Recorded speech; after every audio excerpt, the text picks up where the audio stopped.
What is up, everybody? Welcome back to the City Life Project YouTube channel for yet another live fight companion on the channel. Friday fights number 10, ladies and gentlemen. That's right, we're in the double digits. My name's Isha Dromi. Thank you so much for joining. Yes, I'm whispering right now because my roommate, it's her day off. She's sleeping in. I don't want to wake her up. So as soon as she gets up, my volume levels will rise. But until then, you can see that I am pumped. We have our first Muay Thai fight coming at you right now. Shingo Shibata with a kickboxing record of 24-10. Representing Japan. We got Japan versus Thailand up in this motherfucker to start this. I want to say thank you to everyone. If you're new to the channel, like and subscribe. We do live commentary, live play-by-play, live reaction, and most importantly, live interaction with all you amazing folks in the live chat. So get your comments in. I see right now. What is up, Jelani? One of the exclusive members on this channel. You're an absolute beauty. Thank you so much for joining. What's up, Foul One? What is up, Andrew Gray? I'll get into my predictions for that one after this fight here, buddy. Ooh, that is fancy. I just have a big, normal coffee maker. I do have a percolator that if I want to get a little fancy, I'll use to brew. Americanos go crazy, but Americano, definitely my favorite type of coffee. Chuck Norris, guys, the only name I know with the longer name than me. All right, round one, ladies and gentlemen. Let's get it on. Let's get it on. Updating the ticker on the bottom of the screen to reflect. How's it, guys? How are you guys? Happy Friday. Happy Friday. All right. Petklangna, the Thai fighter in the red shorts. Shibata, the Japanese fighter in the blue. And boy, in the pocket right there, Shibata's already thrown some elbows, a good body kick by Petklangna. Good knee by Petklangna. Body kick by Petklangna. Dodges the high kick of Shibata. And tried to throw a spinning back fist as well. A nice counter right hand by Shibata. Already the action here. And you could hear Lumpinee Stadium is loud for both of these fighters this morning, folks. Back-to-back one championship events today. Don't forget to join us later today for Fight Night 8 on Amazon Prime. Already these fighters are just duking it out in the pocket here. Knees, elbows. Ref separates them 1 minute and 50 seconds left, and already coming in with some knees is Shibata, the Japanese fighter. Love his shorts. That is Shibata. I have not had one person who can say my name. Yeah, your last name I definitely butcher as well. So throw me into that category. My name's so simple, it's Isha, but no one can pronounce it correctly, which is fine. It to Americanize it looks like Isha, so I get it. 1 minute and 8 seconds left in this first round, and Shibata doing a beautiful job here. Hooks, uppercuts, combos as he pushes Petklangna into the corner, and he's just teeing off on him. Now, Petklangna, don't get me wrong, he has a high guard. It's not like he's eating all these shots, but Shibata is just going for it right now. What a start to this event, as these guys are just brawling here at the Lumpinee Stadium to open up this card. Shibata looks like he's got a little bit of size on his opponent here. They're 145 pounds. Shibata with a little bit of reach and height advantage. Again, folks, the only reason I'm whispering, I'm talking quiet here is because my roommate's sleeping. My volume levels will rise as soon as my household wakes up. It's pretty early right now here in North America as we start off this Friday Fights 10, final 10 seconds of the first round. My last name is, I have two last names, funny enough. That's the end of the first round. So, my father's last name is Zarian, but when he immigrated to Canada, the Canadian government gave him a new last name. So we are the only ones in the families who are Jahromis. So my last name is actually this.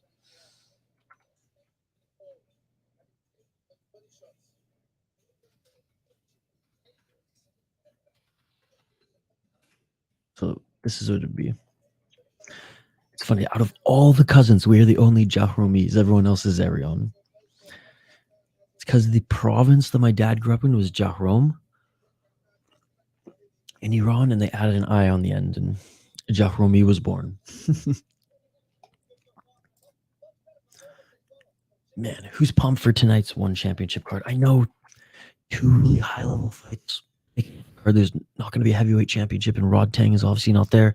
It still should be a great card. Let's get it on. Any big one event that's on Amazon is always a great card, or a numbered event.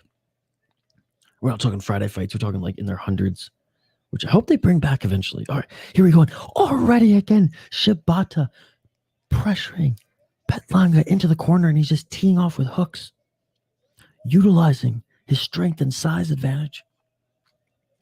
They're clinched right now. The ref's looking to separate them. 2 minutes and 30 seconds on the clock. Nice right hand by Shibata. Shibata hasn't dropped Petklangna yet.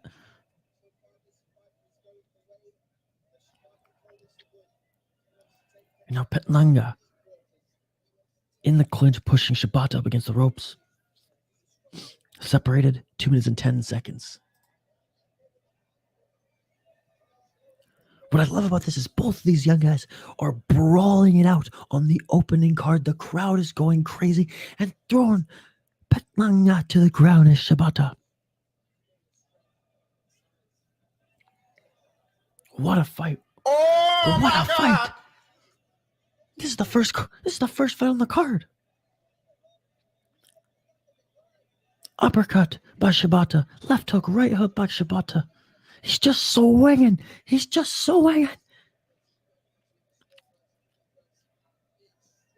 1 minute and 30 seconds left. Nice left overhand by Petklangna.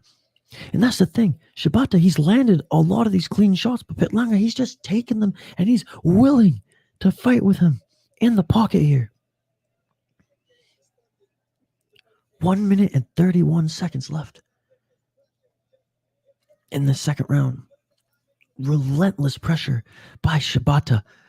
Again, folks, I'm whispering because my roommates are sleeping. I don't want to be that guy every Friday to wake them up screaming about fights. So once they're up, once I got their coffee in them, then I'll raise the volume levels a little bit. But did not want to skip the opportunity to hang out with you guys and watch some One Championship this morning. So I jacked up my mic. Hope you all can hear me. 35 seconds left in the second round. This isn't even my full name. I got about 100 more words in it. I just can't fit it on YouTube. Cool, I like the last name. Yeah, and then my middle name is Antonio. So Isha Antonio Zarian Jahrumi, my full name. I'm the only one with a Persian, well, not the only one. Most of my family also has Persian middle names. Mine's the only one that's Italian. Final 10 seconds. Body kick by the Thai fighter, followed by a left hand. And that is it for the second round. And what an exciting fight this has been. What an exciting fight this has been. No, even out of my two sisters, I'm the only one with a non-Persian middle name as well.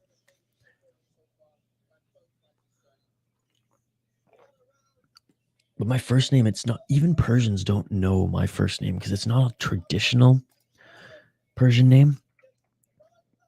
It has African roots more than anything, but there was a Persian like prince way back in the day, ancient Persian history, who was named Isha. My parents found that name in some sort of book. I don't know. But apparently my grandma told my parents she wasn't going to call me anything but Tony before I was born. And then when I was born, promptly just started calling me by my first name.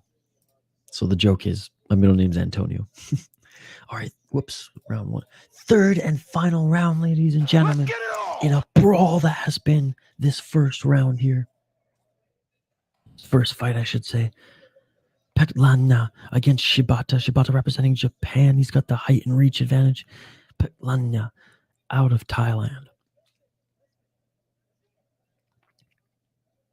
And the pressure so far in this fight has been relentless from Shibata. And Shibata there with another right hand. Shibata has his opponent back in the corner. This is where Shibata's been working on Petklangna the whole fight, ladies and gentlemen. Petklangna backing up into the corner. Shibata just raining down shots on him. Again, reminder, the only reason I'm whispering is because my roommates are sleeping. As soon as they wake up, I'll be back hooting and hollering. With my accent, I just say Isha anyways. I love it, buddy. I love it. And again, Jelani, thank you for being an exclusive member, my man. Gravedigger Jones, you got your coffee too, brother? I got a kitty mug here. Very Kenny vs. Spenny-esque. What's up, Gravedigger Jones? Thanks for joining us. Yes, Shibata 100% winning this fight in my mind. Hasn't been like doing crippling damage, Petklangna is an absolute dog. Oh, beautiful elbow by Shibata in the pocket. Beautiful step in left elbow. 1 minute and 42 seconds left on the clock. Body shot by Shibata. Yeah, no, Shibata, relentless pressure, landing more volume strikes. Beautiful stuff here by the Japanese fighter. Just teeing off on Petklangna like he's a heavy bag right now. Body shots, hooks. Petklangna starting to fade a little bit. 1 minute and 15 seconds left in this third final round on this first card, or first fight on this card. Friday Fights 10 1 Championship. Shout out to everyone who's joining. Like and subscribe. Ring that bell for notifications so you never miss an upload.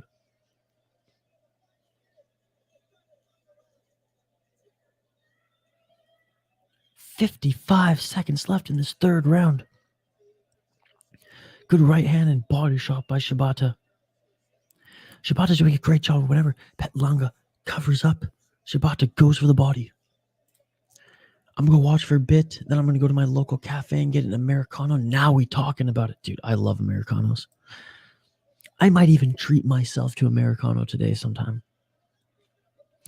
30 seconds left. Petklangna tried to escape Shibata, but Shibata pressures him right back into another corner of the ring. Elbow here. Combinations by Shibata have been beautiful. They're both slowing down, but Shibata's still throwing the heat, baby. That one, I'll make you one, bro. Final 10 seconds. They're both gassed, but Shibata is somehow still throwing hands.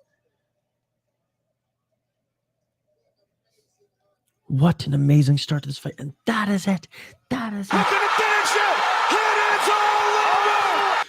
What a fucking fight to start off this card. Good display of respect by both these guys. They both can hardly breathe. That's hilarious. Did you guys just see that? So Shibata's corner is like they're helping out Shibata. He's breathing heavy. He's huffing and puffing.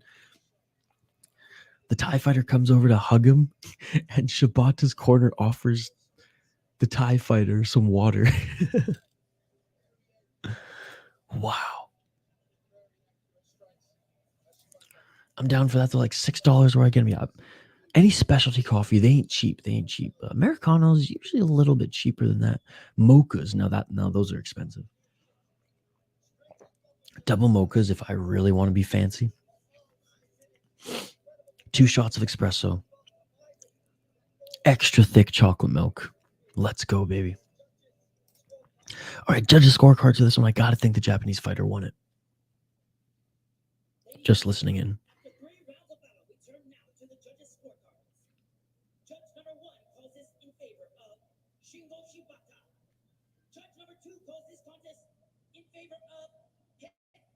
How is this a split decision?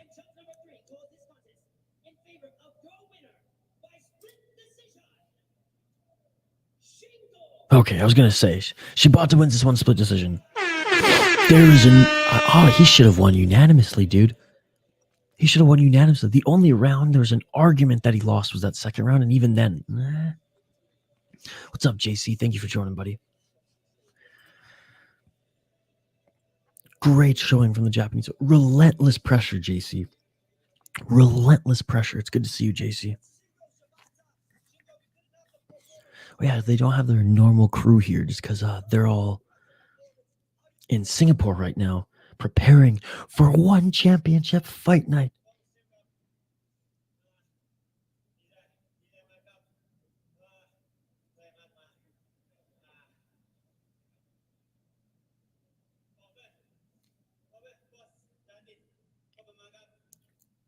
Is the Japanese fighter, he's speaking Thai?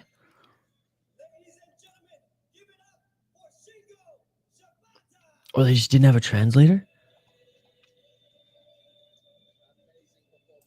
Called it 1-0. Let's go. All right, I'm up to the ticker on the bottom of the screen. So the next fighters are up 160 pounds for these next fighters.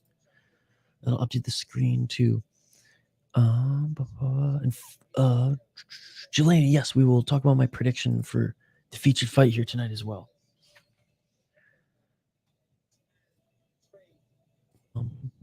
Just updating the ticker on the bottom of the screen.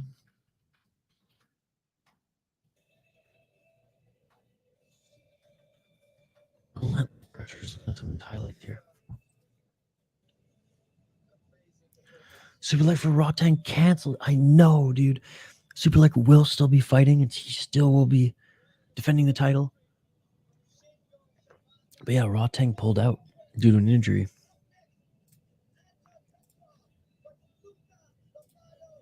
All right, Anton Petrov against Luca Lombardo next year, folks, in a catchweight pro Muay Thai fight. Yeah, very much looking forward to Rotang. I know there's a few people on this who are subscribed to this channel who are a little bit bummed as well, but it's still going to be an awesome event. It's still going to be an awesome event.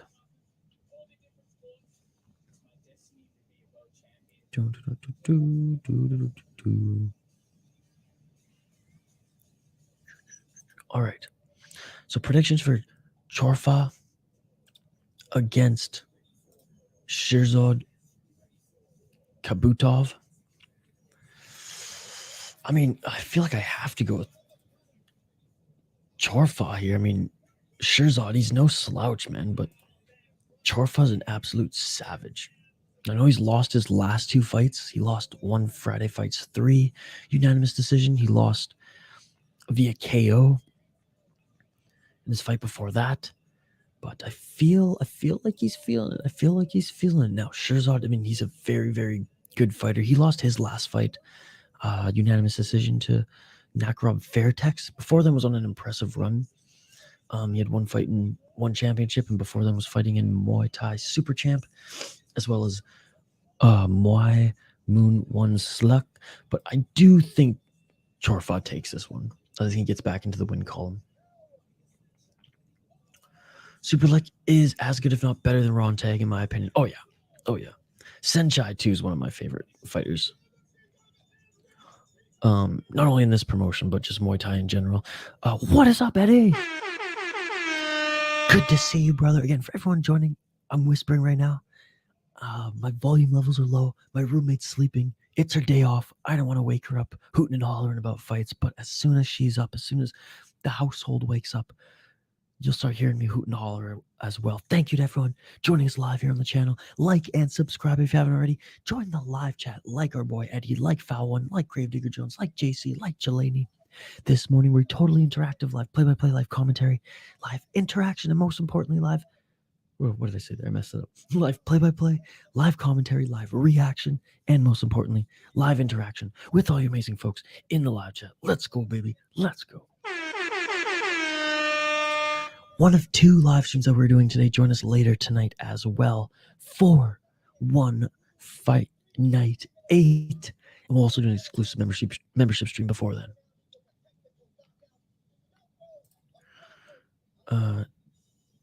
Daniel Williams is violent too. His fight with Rotang was great. Hopefully we get something like that versus Super League. I think he's going to bring the heat.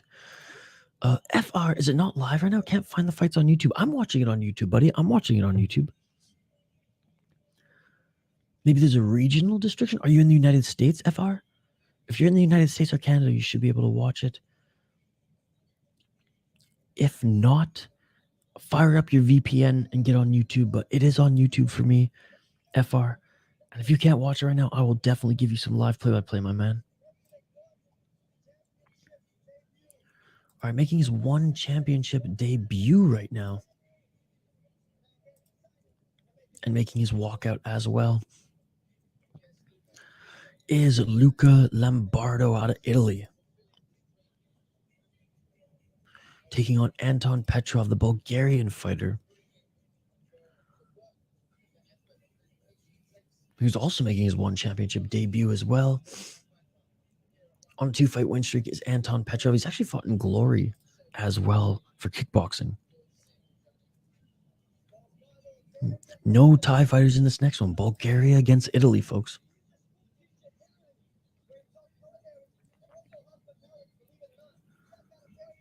What an interesting hairstyle for the Italian. It's like it's a mohawk, but the bottom of the mohawk has not been cut in so long that it's a big rat tail dreadlock.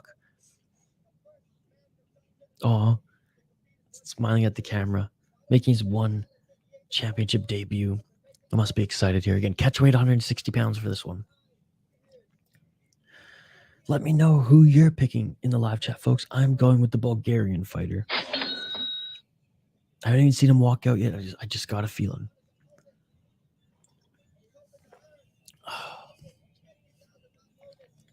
Not gonna lie, that was a rushed batch of coffee I made this morning. A little too light. I might have to go fix that during one of the breaks here. What is up, Ali Silva? Petrov, win. Ali Silva giving your prediction as well. I am locking it in. Thank you, John. Thank you for joining, Ali Silva. What first round TKO? Getting specific up in this motherfucker. I love it. I love it. Thank you so much for joining, Silva. I appreciate you. And Silva making his walkout now is the Bulgarian fighter.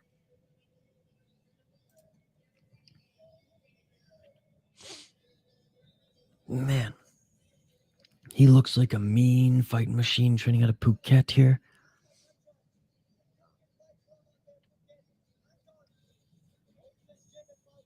So definitely the Italian fighter's got some reach on the Bulgarian fighter, but the Bulgarian fighter just looks like a freaking tank, ladies and gentlemen. And again, shout out to everyone who's watching this morning for me, later this evening for you if you're out east. Silva, FR, Foul One, Eddie Rodriguez, Jelani, Gravedigger, JC, Andrew Gray. Thank you all so much for joining. I appreciate you. We do live play-by-play, commentary, reaction, and interaction with everybody in the live chat. Again, I'm talking a little quiet right now because my roommate's bedroom is right above me. They're sleeping. I don't want to wake them up on their day off, hooting and hollering about fights. But as soon as they're up, my volume level will rise. Who's the superhero name in one championship? Oh, who is it? JC, who is it? I forget. I forget off the top of my head.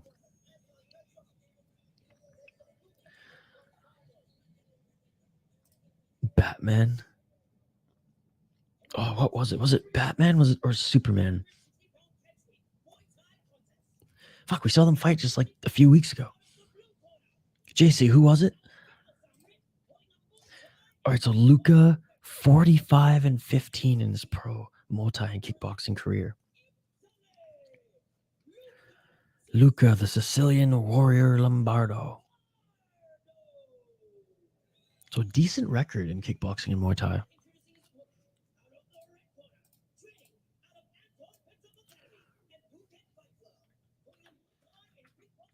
Petrov, 25-6 kickboxing Muay Thai record.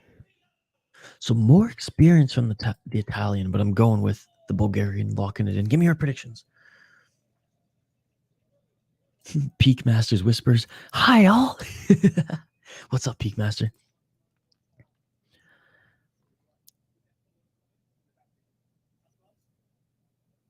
Intense stare down there. That guy had beat everyone. Ain't no way anyone beating Superman. Round one, ladies and gentlemen. Let's get it on! And again, a big shout out to every single one of you who are in the live chat here. Keep the comments coming. This is awesome. Italy versus Bulgaria here. Lumpinee Stadium, Friday Fights 10.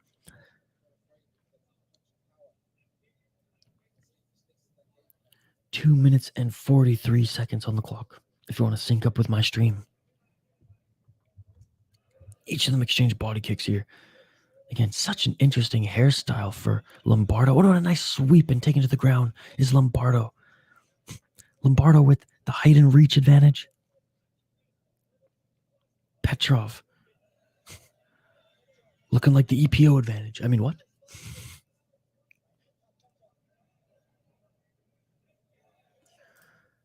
Actually, I think he lost.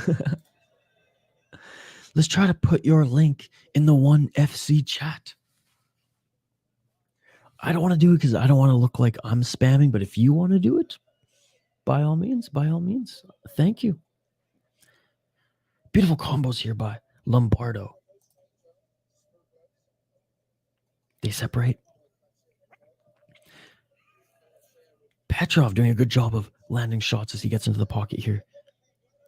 Again, Lombardo with the size and reach, you'd think he would try to pick Petrov apart from the outside, but Petrov just too quick for that right now. With a nice right hand by Petrov as he enters the pocket. They clinch. 1 minute and 30 seconds on the clock. We had a good crowd last week, but again, it was a championship fight. And this card was kind of put together seemingly last minute. Grabbing the leg as Petrov dropped Lombardo there. I don't know if that's going to count as a knockdown. Lombardo back up to his feet.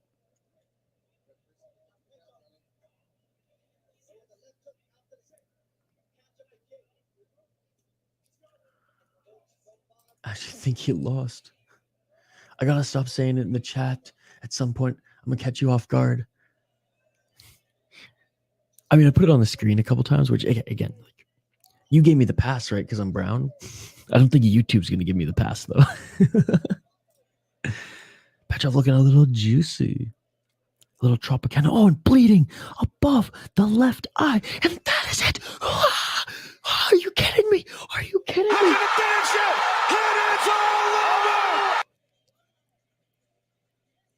Oh, my God. Did I miss an elbow strike there? That cut Lombardo wide open. And that is a doctor stoppage.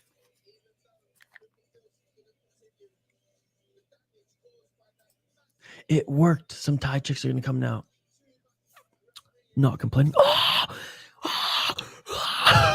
Did you see that elbow? Did you see that?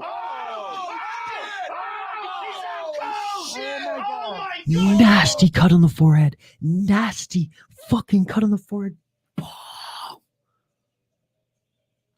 Insta cut. Watch this. Watch this. They're going to show the replay. Come on. One championship. Show it again. Instantly cut. Oh, holy fuck, that's nasty. Wow. If my roommates weren't sleeping, I'd be literally fucking yelling into the mic right now. Oh my goodness. That came out of nowhere. That is disgusting. May as well say it and see what happens.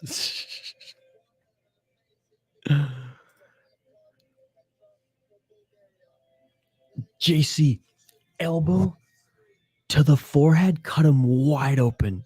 Had a few shots after that, but the official ended it. That was a nasty cut. Power Pickle, what is up, Power Pickle? Thank you so much for joining. Mapnos, your One Friday Fights is not on YouTube for me 2 weeks now. That sucks, buddy. That sucks. Get a VPN. That was a clean elbow shot. I'm going to go get some coffee. All right, Jelena, I'll see you in a bit.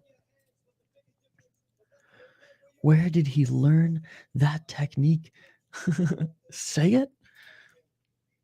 Let's go, baby. You were right. Called it first round KO.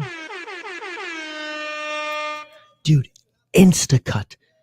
Like right after he landed the elbow, he just oh my goodness.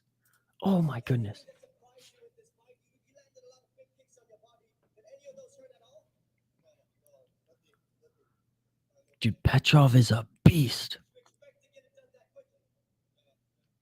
He asked the announcer, did you expect to get it done that quickly? Petrov goes, yep. What a beautiful display of Muay Thai there. Nasty elbow. And again, he didn't beat up his opponent necessarily, as Lombardo wanted to keep fighting, but I'm sorry, that cut was way too deep. My goodness. What a start to this card. We had an absolute brawl. And by the way, folks, the only reason I'm whispering is because my roommates are still sleeping. As soon as they wake up, I'll be hooting and hollering. My energy levels are high, as you can see, but I'm keeping the volume levels low until the rest of my house wakes up. Oh my goodness. Insta-cut. Nasty cut. Wow. Like and subscribe if you haven't already, folks. We do live play-by-play commentary, reaction, and interaction for all mixed martial arts on this channel, but we love One Championship. We try to never miss an event. All right. Let's see who's coming up next year. On my card, it says the heavyweights are coming up next year. But the broadcast says it was going to be Karino versus Parshikov. So we'll see in 1 minute here, and I'll update the ticker on the screen accordingly. Again, vote in the poll question if you haven't already, folks.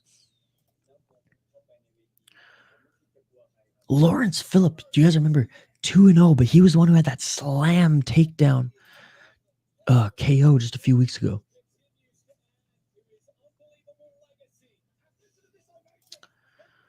But I can't find it on my local channel. Again, I'm in North America, buddy. I'm in the United States, so I'm not sure where you're located locally. But if you can get a VPN on your computer, then if you change it to Canada or the United States, you can watch it on YouTube. That elbow should count as a weapon because dude be slicing skulls. Man, like I saw the elbow and I was like, okay, it was an elbow. But right after, like it grazed, I shouldn't say grazed, but it struck the forehead and kind of like went off the face and like instantly cut deep. First kill, says Silva. Yes, sir. Yes, sir. I'll be streaming that later as well and also doing UFC later this weekend. Power Pickle, I never miss a one championship event unless I absolutely have to due to personal issues. I am never going to miss a one championship. It is the best fighting promotion in the world. I will always say it. It's my favorite. It's more entertaining than the UFC. Speaking of the UFC, Dana White really trying to push Zuffa boxing. Again, I think he should just push Muay Thai. Screw boxing. Let's just do Muay Thai and kickboxing. Bellator's done it before. All right, next two fighters coming out here. Not sure if it's going to be the heavyweights next, but I'll update the screen if so. Again, Lawrence Phillip fought a couple weeks ago. Slam KO. And Power Pickle, thank you so much for joining Silva and everybody else here on the channel. Again, the only reason I'm whispering is because my friends are sleeping. It's morning here in North America, and I don't want to wake them up. All right, okay, so we don't have the heavyweights up next. Karino against Ivan Parshikov is next here, folks.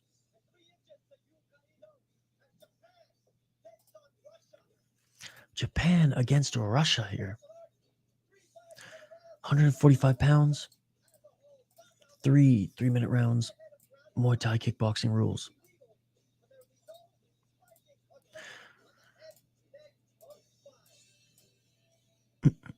Oh, wait, no, this is MMA. My apology. This is MMA. We got our first MMA fight on the docket here, ladies and gentlemen. What did you get last week? Get an MMA fight on the Friday Fights card. All right, let's highlight both these fighters. Again, live play-by-play, live commentary, live reaction, and most importantly, live interaction with all you amazing folks in the live chat. So get your predictions in. Love the comments. Love the interaction. You guys are amazing. I appreciate you all. Okay, let's highlight these next two fighters here. Since it is MMA, there will be a lot more information here on Tapology about them. Karino, 8-2 in his pro MMA career. He's only 23 years old. He's on a 3-fight win streak, 4-1 in his last 5 fights. Karino making his one championship debut, his last 3 fights. 2 of them were in deep Tokyo Impact. He had one also in Pound Storm. He's fought in Pancrase as well. He actually has 4 wins in Pancrase. His 2 losses have come in TTF and X Fight. And it's not like he's only crushed cans on his way up. He's fought a 12-4 guy when he was 4-1. He fought a 6-0 guy in his 4th fight. I mean, he did lose that one. Fought a 10-5 guy 2 fights ago. And he's 1-1 on the amateur scene where he fought in Ryzen Fan Expo. 4-0 in Pancrase. That's pretty damn good if you're coming up. His opponent, the Russian Ivan Parshikov, 9-3 in his pro MMA career, fighting out of Russia. 2 wins, or 3-2 in his last 5 fights, coming off a 2-fight win streak. 1-1 in ACA, 1-0 in 1 championship. It looks like his last fight, though, was turned to a no contest. Not sure why, but he did originally win that one due to TKO in the second round. It's fun octagon as well, MMA series. But notable fight promotions, 1-0-1. He won his first Fight in One championship, won Friday Fights 3 back in February, and he's also 1-1 on ACA. So making his one debut as a Japanese fighter. Making his second appearance is the Russian. I'm going with Japan. Japan's going 2-0 tonight, baby. Let's go. It's probably the wrong decision, but that's okay. Why is one not doing as many shows as last year? So far, we mainly only see Friday fights, no Saturday show. That's why. That is the reason, because they have a deal with the Lumpinee Stadium for this year. So they're doing Friday fights every single week. Actually, they're doing more shows if you think about it, because they have 10 weeks in a row now of shows. So they're doing more Muay Thai shows at Lumpinee, less big MMA cards. Because yeah, you're right. Last year they did back-to-back numbered events, Amazon events, Friday and Saturday events. But the reason now is because they have a deal with the Lumpinee Stadium, so they're doing the Friday fights until that deal and broadcast deal runs out. Then I imagine they'll go back to the numbered events regularly. Each of the one chat is with me. MMA. Well, obviously that's a very bad. That is the most biased sample I've ever seen. That's the most biased sample I've ever seen.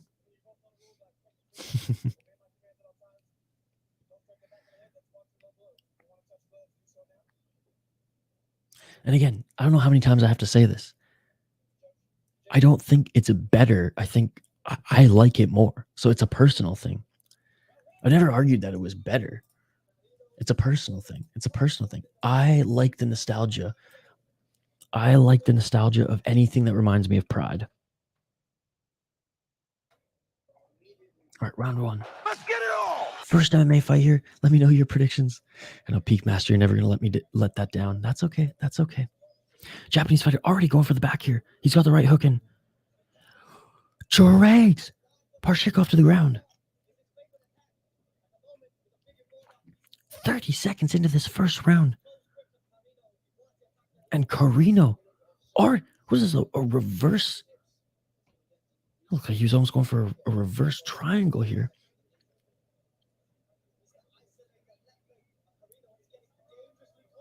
Oh my God, knee bar. Parshikov going for a knee bar. And that's it. Look at the finish it. And it's all over. Oh my. Just like that, it's over.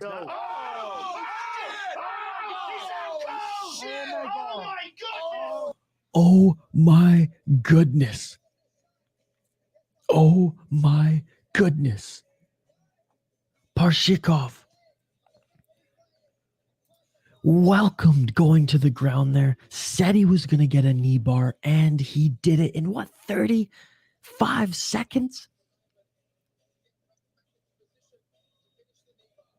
Oh, and that was nasty. Oh, that's nasty. What? Just like that. We barely saw any mixed martial arts. Wow. Suffering his third loss, breaking his 3-fight win streak, is Parshikov with a beautiful submission.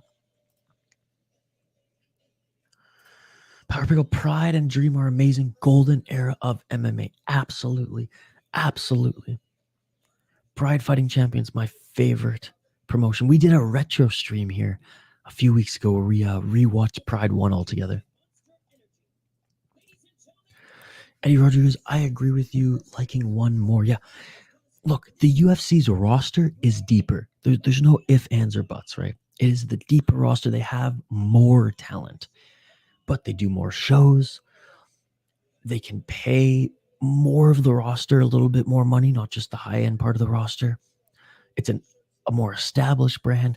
Put it this way. It's like the UFC is like the NFL, the NHL, the MLB. But that's not to say there's not more exciting leagues around the world within that sport. One championship for me is knocking out the door. They're truly the second best MMA promotion. And what I love about them is they also have high level Muay Thai, high level kickboxing, and the Brazilian Jiu-Jitsu as well. This Russian fighter says, I told you guys I was going to win by knee bar, and I did it. Knee bars make me squeamish. Oh, how about Mohammed Mokaev last weekend in the UFC not tapping to that knee bar? His knee is messed up. He still ended up winning the fight.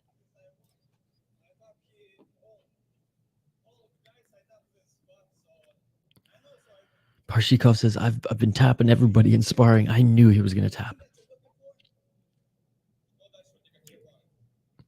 Parshikov's English is pretty good, guys.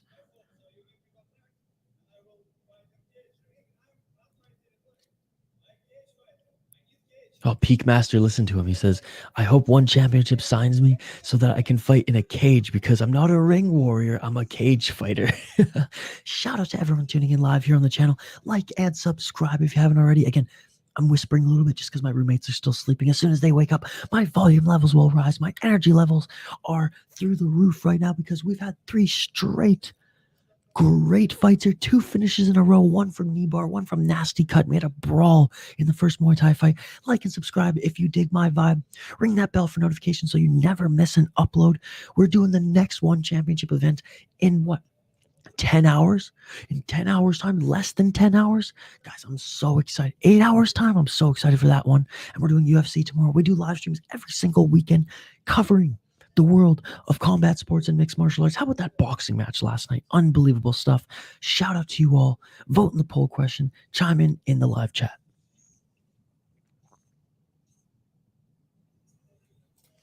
Damn, Ivan won. Sweet 3-0. Yes, I'm 2-1 right now. Dude thinks he's fighting in July. Crazy, man. Crazy. I mean, he's 22 years old. If you're going to heal quick from anything, this is the age to do it, but still. Foul one. He didn't separate any of the ligaments. Like nothing tore right off the bone. He just had partial tears. So he's gonna try hard to rehab it. I think one is better at promoting the women too. Yes. Eddie Rodriguez, 1,000 times yes. That shit beautiful than a motherfucker. Exactly that. Because if you look at one championship, who's one of their biggest stars? Stamp Fairtex. Right? God, I love that woman. Got some coffee in me. Hell yeah, brother. Hell yeah, get that coffee in you.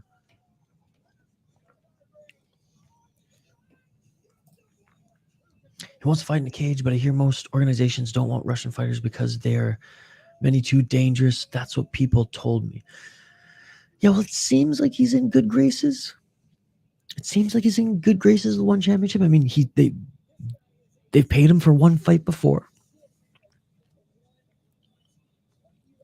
Well, I guess only the UFC Peak Master. UFC loves them, they're Russian fighters. Hell yeah, and the Japanese girl, and sure, I mean they're champion from Vancouver.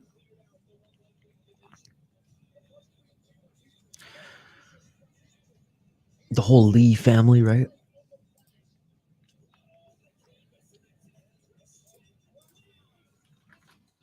Speaking of the Lee family, there's some highlights of Christian Lee right now.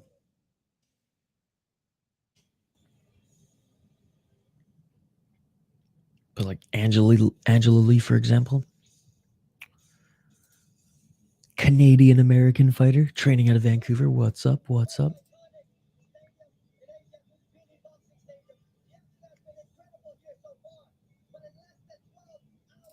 I don't think that's why people are staying away from the Russians right now. Explain Anatoly. Dude is savage as fuck. Okay. One sec here. Bum, ba-dum, bum, bum, bum, ba-dum, bum, bum.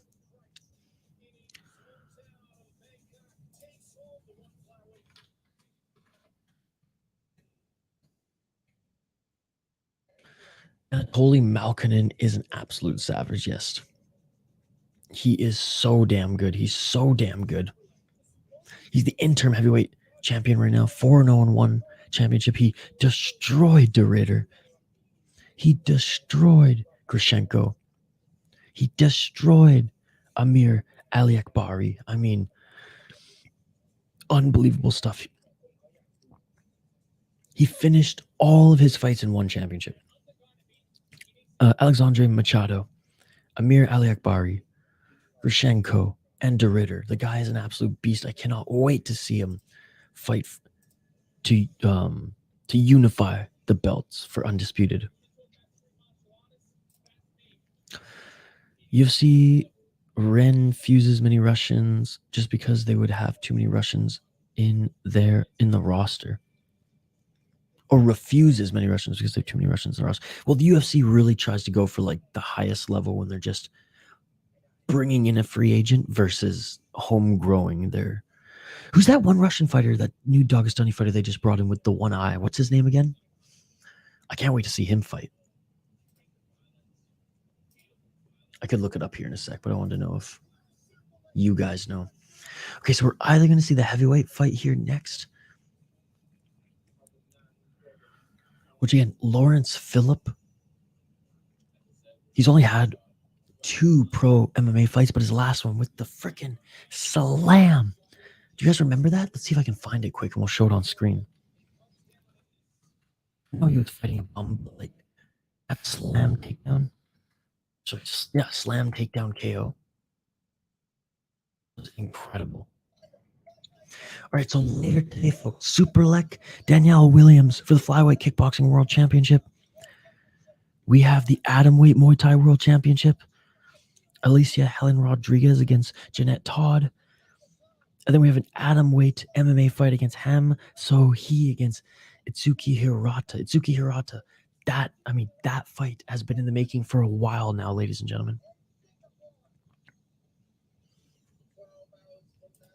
12 hours from now, I cannot wait. We got some prelims as well, folks. Okay, check this out.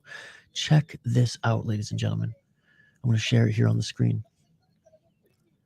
Wait, maybe the heavyweight fight might have been canceled because it doesn't look like it's coming up next year, but I will show you guys. So this is Lawrence Phillip.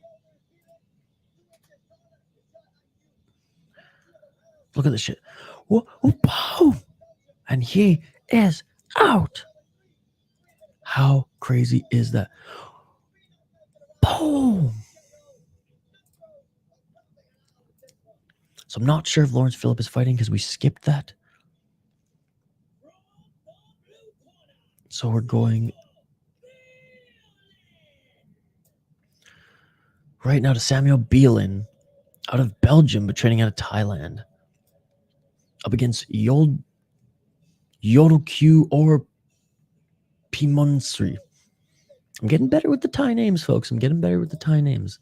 All right, updating the ticker on the bottom of the screen. I'll get right back to your comments. 145 pounds here, folks.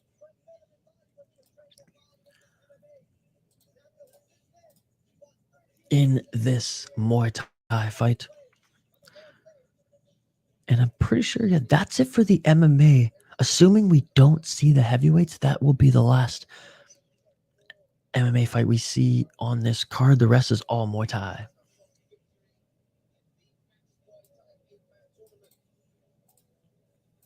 All right, there's a ticker on the bottom of the screen.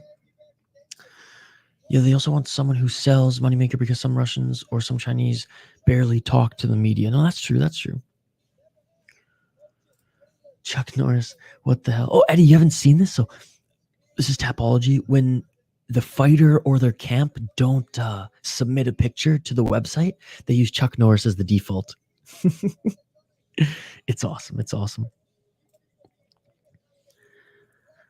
All right, the Bulgarian fighter has just entered the ring. Let's see if Tapology has a little bit of info on him. They don't have much info on him, but we will get to the tail of the tape here in just a moment. Training out of Saenchai gym, though, is Yod-IQ or Pimonsri, making his walkout right now, and the Thai fans are going crazy. He's currently on a 3-fight win streak as well.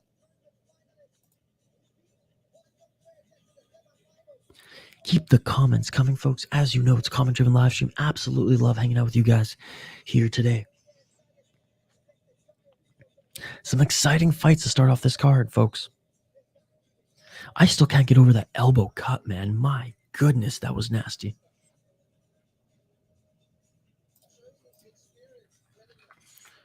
Absolutely nasty.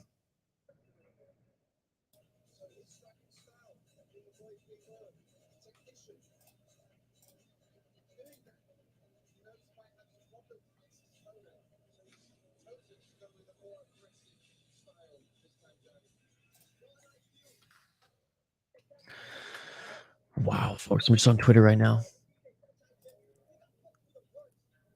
Oh my god!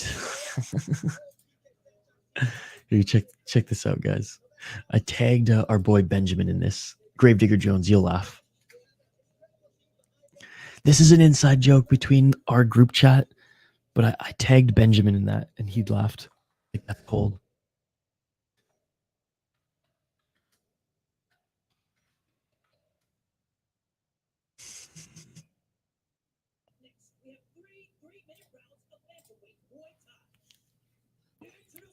All right, tail of the tape here, folks.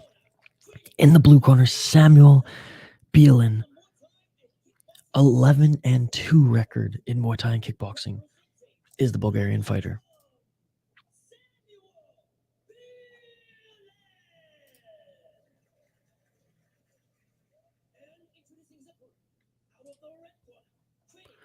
His opponent out of the red corner, training out of PK.Saenchai, 115-35. Okay, well, I'm going with the Thai fighter. 115-5 a record? Are you kidding me? Eddie Rodriguez, you like that? By the way, guys, follow me on Twitter at VI Sports Talk. Very active on Twitter. That's my social media of choice. It's 6'9" Dirty Owls. He's quote unquote. I don't want to joke about this because it might happen, but he's dug himself his own grave. I don't mean that literally, but if you're gonna talk that much smack, you're gonna dish it. You got to learn how to take it. Right, round one. Let's get it all! Yod-IQ against Bielen here, and Bielen coming out the aggressor early, but we've seen that if you do that to Thai fighters, they can take some shots, they can download data quick, and they will put you away in the second round. Nice body shot by Bielen as he enters the clinch here.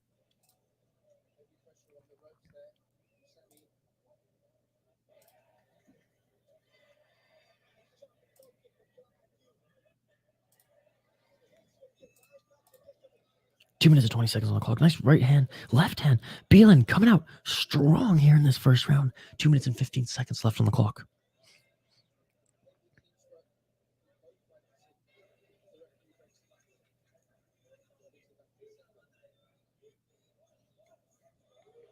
Two minutes left.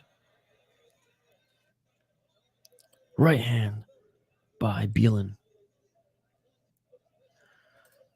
Gravedigger Jones, you going for the Thai fighter as well? Is that what your pick is? That was my official pick. 2-1 in predictions right now. Ooh, spinning elbow attempt by Bielen. Nice straight left jab by Yod-IQ. Right hand by Yod-IQ. Bielen, no, he's a dog, though. He's a dog. Let's see how it translates to 3 rounds, though. But Yod-IQ now on the offense. Bielen reverse pushed him up against the ropes.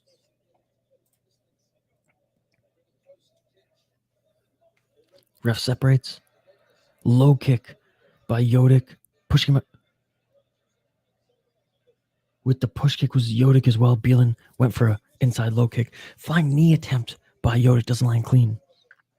Push kick by Yod-IQ. 1 minute and 6 seconds left in this first round. Nice left counter by Yod-IQ. Yod-IQ is what they're saying. My apologies. 51 seconds left in this first round.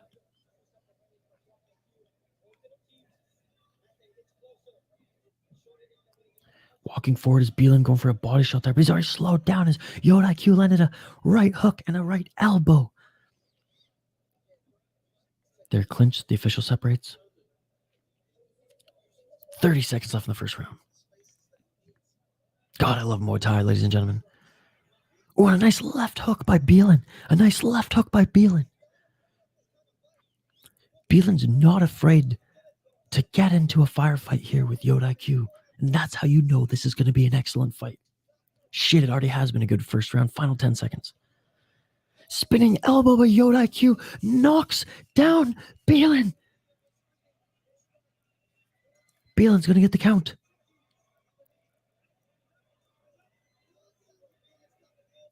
Bielen's good to go right at the bell, and he's going to get an extra break here at the end of the first round. Yod-IQ, when the final 10 seconds of the first round, knocks down Bielen. Bielen has some more time to recover here between rounds. Yod-IQ finished off that round strong, though, with a easy first round victory. See if he can finish the fight in the second.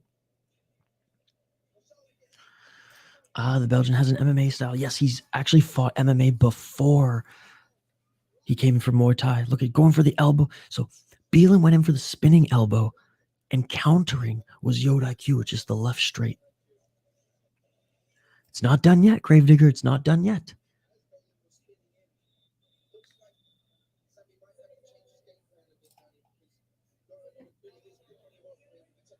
Back of the head strike.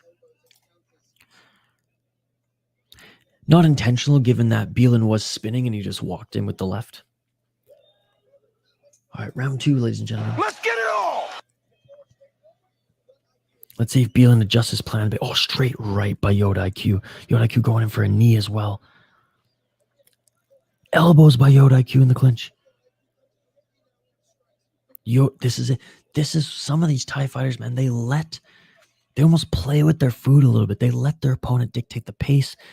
They let their opponent show all their cards. And in the second round, they just come out with a vengeance like Yod-IQ is right now.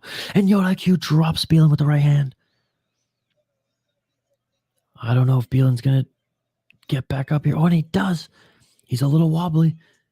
The official calls it. And Yod-IQ wins. Yod-IQ wins. With another finish. With another finish. Let's go, baby. Let's go. Yod-IQ, the second round win. He is out. Gravedigger Jones, it was inevitable. It was inevitable. It is all over. 3-0 in your predictions. I'm now 3-1 in my predictions. Aren't you 4-0 in your predictions now, Gravedigger? My goodness, folks. My God. Relentless pressure. Indeed, Yod-IQ was kind of just waiting, letting his opponent dictate the pace a little bit before he came out and dominated. And again, getting that, dropping his opponent early, that's obviously going to help. And early, I mean first round.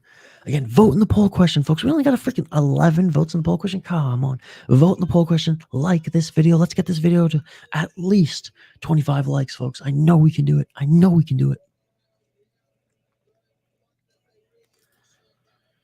The crowd going wild for their Thai fighter here.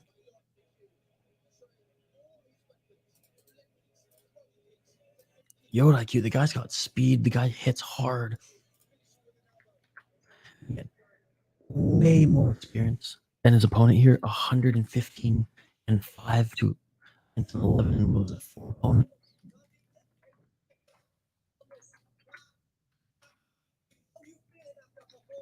All right, I'm sharing this quickly on social media, so don't mind me.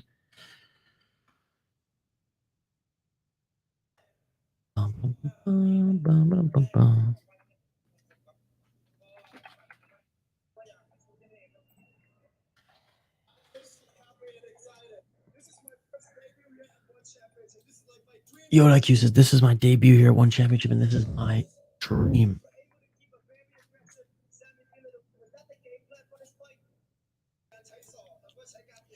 He's being asked, the elbows were working tremendously. Was that your game plan? Just listening in for his answer. Yeah, we planned for the strategy. Reel him in, use the elbows.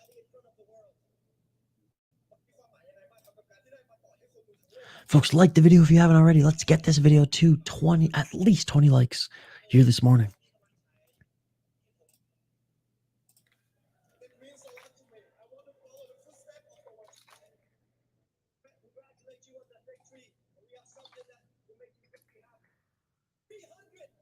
He's getting the 10 grand. He's getting the 10 grand. Let's go, baby. Let's go. Shout out to him.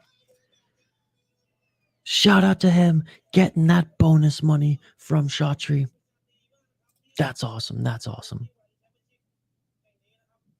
Love to see it. Love to see it.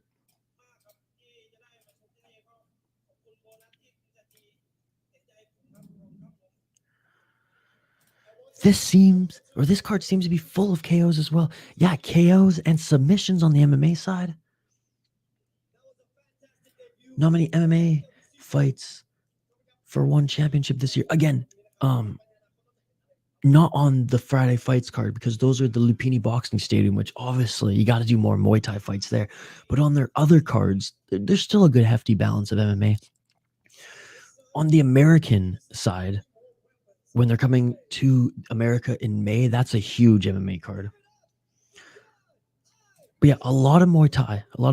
And again, it's because they have a deal with Lumpinee. That's why they're doing these Friday fights. 4-0. Damn, it's a good thing I got my coffee. Yeah, I'm going to have to get a refill here soon in a bit. Wow, folks. Just wow. Okay, give me 1 sec. I'm just finishing up sharing this on social. And then we'll update the ticker on the bottom of the screen and the graphic on screen here. I'm just curious. Are we going to see the heavyweights? Or was that MMA fight canceled? Do you guys know? JC, do you guys know if the heavyweight MMA fight that was supposed to be on this card was canceled or not? We were supposed to see it a few fights ago according to the bout order, but we have not yet, so it might have been canceled.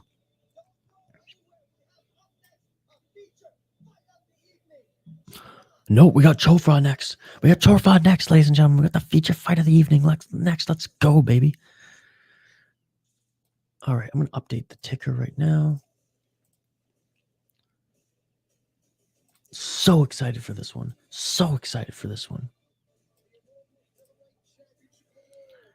Bum, ba-dum, ba-bum, bum, ba-dum, bum, bum. All right, little commercial break here for the One Championship broadcast. We'll get right back to it in one moment, folks. Like I said, I'm just making a quick social post, trying to get everyone here for this next fight. I don't want anyone to miss this one. This one's going to be an absolute banger.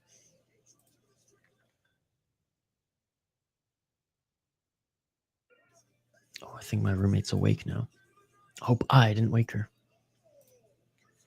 All right. Bum, bum, bum, bum. The image that I used. A little promotional image here. How's you guys' Friday going? Friday evening for you guys out east. Friday morning for us in the United States and Canada. How you guys doing today? Happy Friday. Happy weekend. Thanks to everyone who joined us for the boxing stream last night. You all are amazing. I appreciate you all.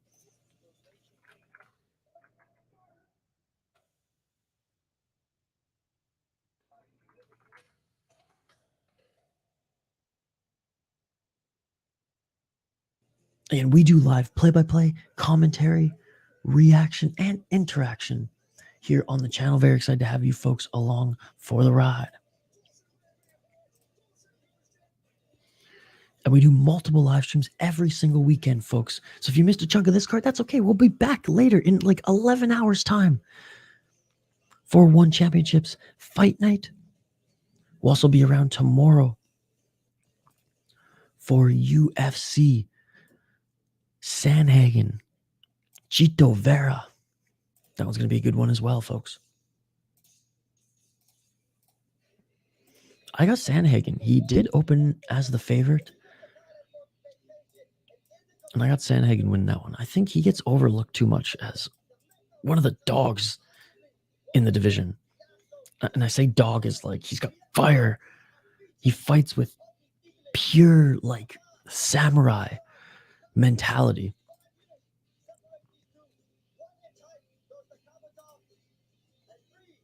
Our 29 years old is Chorfah.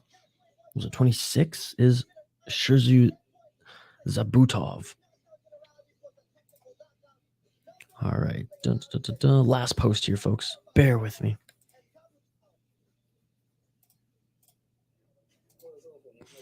Showing a little intro video for it right now.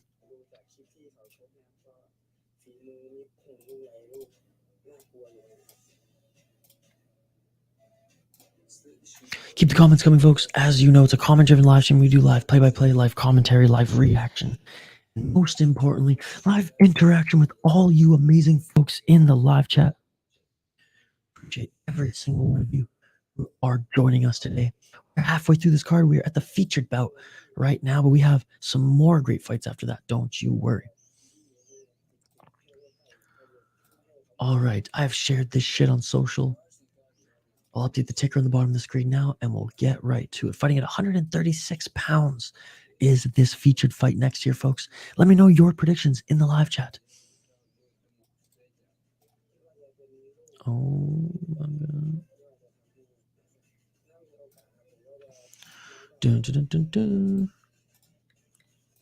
Who do you guys think is going to win this one? Both of them coming off losses. Both of them trying to get back into the win column.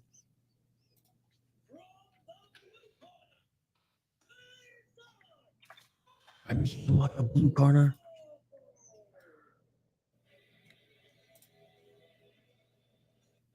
Sherzod Kabutov making his walkout right now, training out of Kyrgyzstan.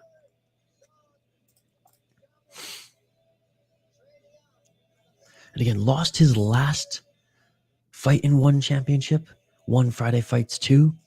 Before then, though, he won his debut in Muay Thai and won championship at one championship, 157 via unanimous decision. Again, I cannot wait for the numbered events to come back for one championship, but no complaints, as these Lumpinee Stadium fights have been bangers, ladies and gentlemen.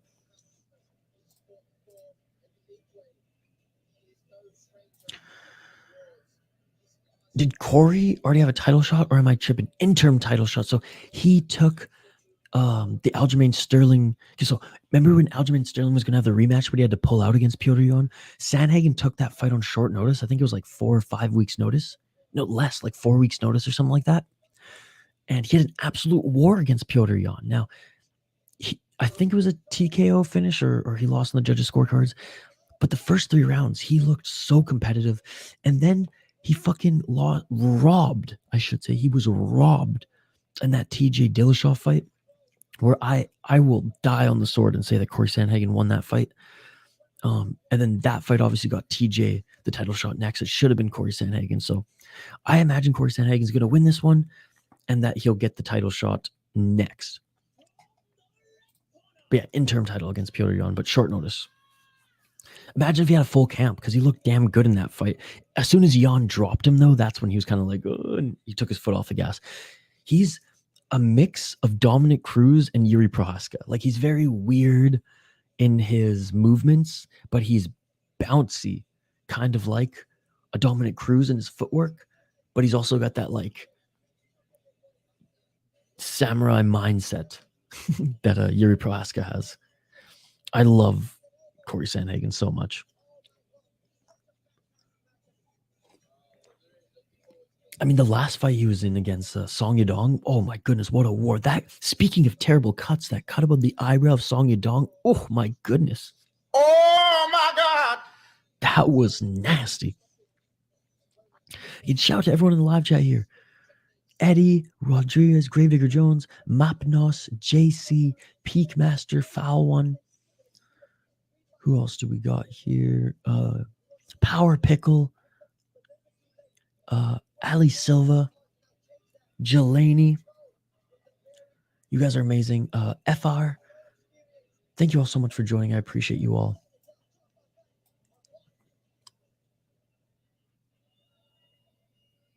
All right, the traditional Thai music, dance, and pre-fight ritual going on right now at the Lumpinee Stadium.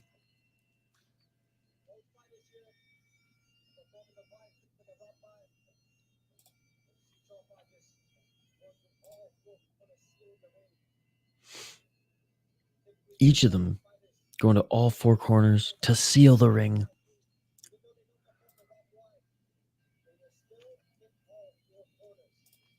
Is that Chorfah? He looks like a beast. Yeah, he looks like he's in really, really good shape for this one.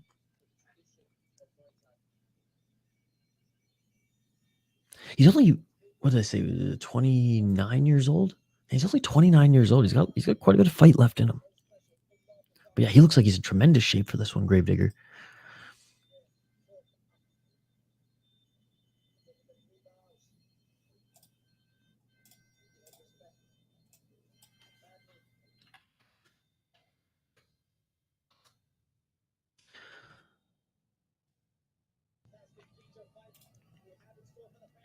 Sherzod is facing Souls/Born Boss right now.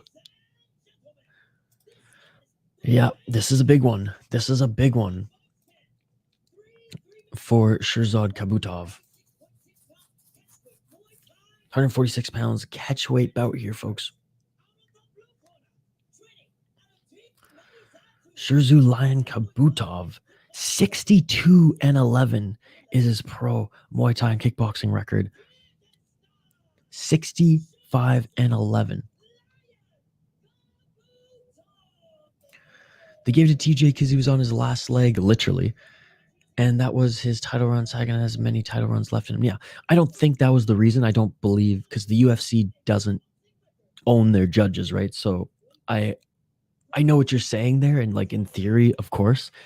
But as far as coming down to like actual a practical argument, I have to disagree with you because the UFC do not own their judges. However, I do understand. And he was literally on his last leg because his knee went out during that fight.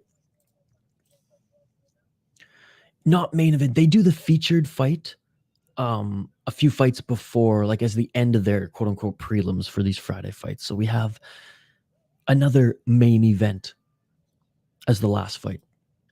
It's a little weird how they do it on these cards, but round one, Let's get it on! they do their featured fight about halfway through the card and then have another, instead of having like a main event and a co-main event on these Friday fights, they put their co-main event or even main event halfway through, and then they do it and they stack up another few good cards and lead up to another crescendo. Blue shorts for Chorfah, green shorts for Kabutov. Outside low kick by Kabutov here. Going for that right hand was Chorfah, but he misses. Nice body shot followed by the right hand for Kabutov. Again, both these fighters coming off losses here, trying to get back into the win column in one championship.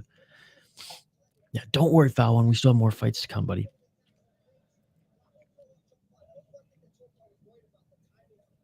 Ooh, a nice left body shot. I mean, Kabutov's timing right now and his speed is incredible. I love the shorts of Chorfah.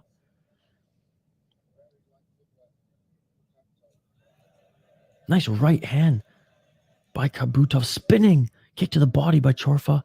And I think that threw Kabutov off balance. Let me know your predictions, folks. I'm going for Chorfah to get back in this one. Locking it in. 1 minute, 35 seconds left. So far, Kabutov's getting the better of Chorfah early in this fight. Beautiful body shot and right hand by Kabutov.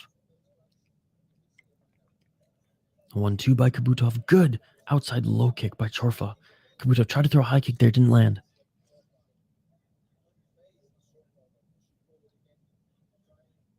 Gravedigger Jones said he's going for Chorfah.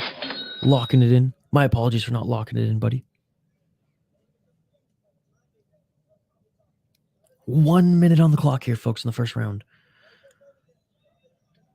And so far, Kabutov's landed the better shots here. Grabbing the leg of Kabutov as Chorfah couldn't throw him to the ground.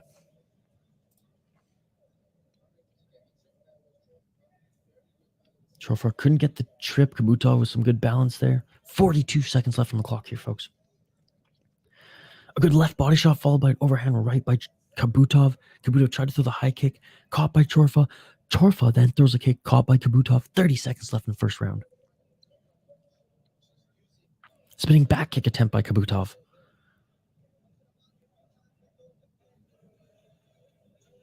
Knees to the body by both these guys in the clinch. 18 seconds left on the clock.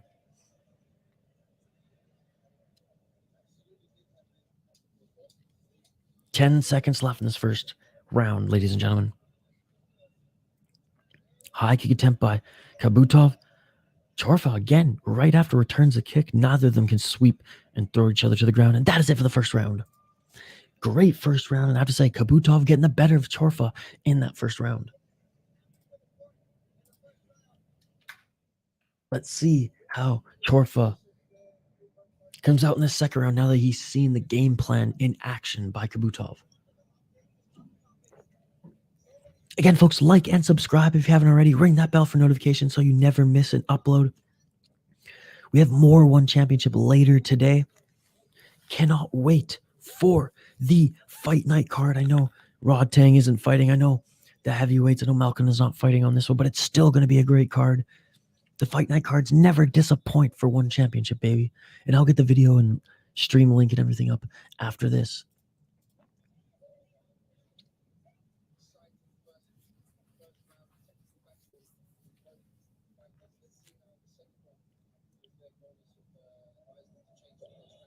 All right, round 2. Let's get it on. Let's get it home. Straight left jab by Chorfah to start this one out.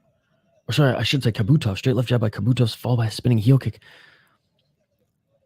Man, Kabutov is damn good, man. Kabutov is damn good. His striking is excellent. His counter game is unbelievable. Full steam ahead by Kabutov as everything is landing on Chorfah right now. Body shots, counter hooks. And a spinning kick again, just dodged it, was Chorfah. And a good catching of Kabutov in the clinch was Chorfah there.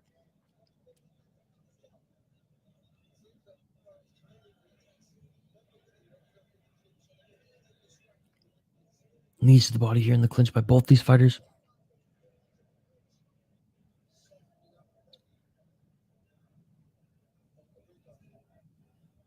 Separate from clinch. 2 minutes on the clock here in the second round. Chorfah desperately clinching again. Man, I'm impressed with what I see from Kabutov. I'm impressed with what I see from Kabutov. This guy's the real deal, James Neal. No one other than Canadians and maybe a few Americans understand that reference, but that's okay. Nice left hand by Kabutov. Kabutov throwing the spinning body kick. They clinch. Kabutov doing a good job of clinching low so Chorfah can't throw any knees. They separate. Heavyweight MMA missed drug test, I think. I was looking forward to Lawrence Phillips KO slam walk-off again. Okay, yeah, because they're definitely not putting it like later on this card, given that it's a pretty low-level MMA match. That's disappointing. I wonder if, do you know who missed foul one? Do you know who was tested positive?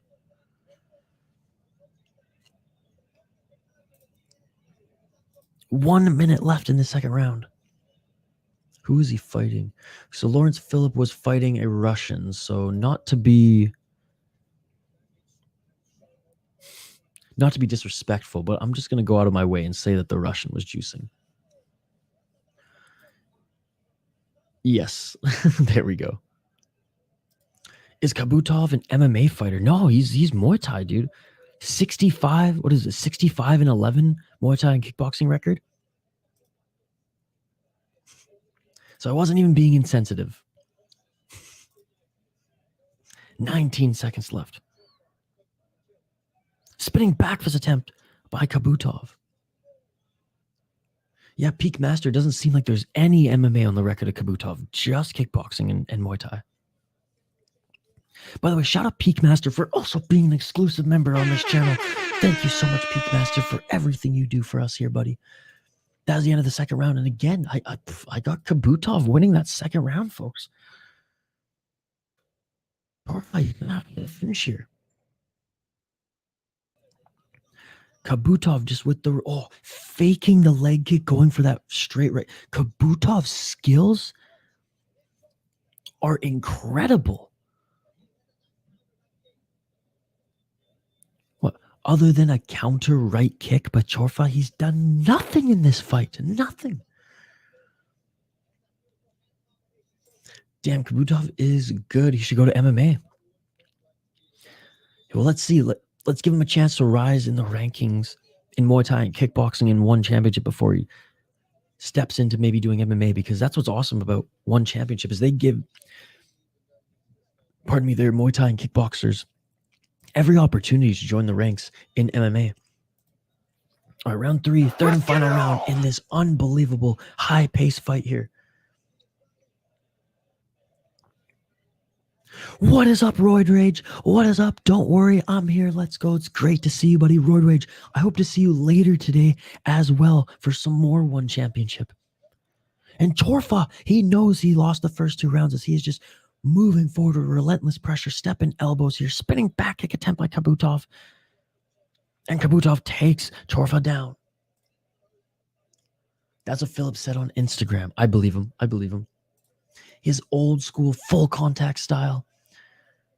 What's good, G? Stuck at work. Wish I could stay and watch Jesse Lavoie. That's okay, buddy. Hopefully I'll see you later today as there's more One Championship in about 10 hours. We have a whole other One Championship card. I hope to see you there, Jesse. Thank you so much for dropping by. Please like the video on your way out if you haven't already. Vote in the poll question. I will see you later tonight, Jesse. Thank you so much. You're the real G, Jesse. You're the real MVP. 1 minute and 53 seconds left in this third round. A nice right hand by Chorfah. This is the best round by Chorfah thus far, ladies and gentlemen. Chorfah is giving Kabutov relentless pressure in this third round. And again, he had to, because Chorfah, in my opinion, was down on the judges' scorecards going into this third fight. Spinning body kick by Kabutov. 1 minute and 28 seconds left in this third round. And Chorfah here doing what Kabutov did the first 2 rounds, just walking forward. But Kabutov with some good counter punching. It just seems like Kabutov, his gas tank is running out a little bit late in this third round. And a trip by Chorfah on Kabutov here. 1 minute left in the third round. 1 minute left in the third round. They clinch here. Right hand by Kabutov. Right hand by Chorfah. And Chorfah dominantly winning this round. But again, is it enough? As Kabutov does have the first 2 in my books locked and loaded. Nice straight left jab by Kabutov. They each trade some leg kicks. Back in the center of the ring. 34 seconds left in this third and final round. Chorfah clinches. Ref separates.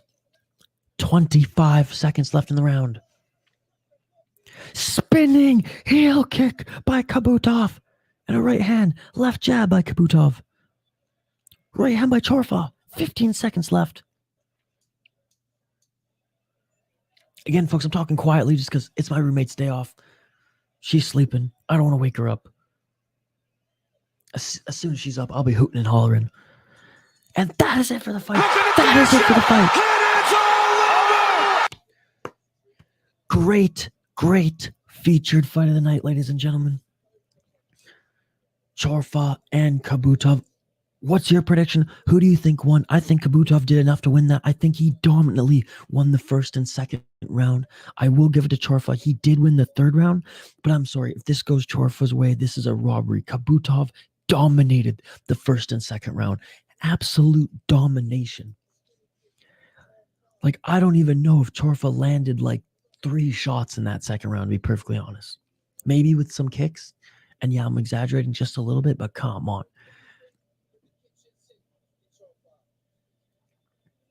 I don't know what the fuck the broadcast. He threw everything but the kitchen sink. No, he didn't. He had a good third round. That was it. Let's see if Thailand robs Kabutov here. Never bet against Thai in Thailand.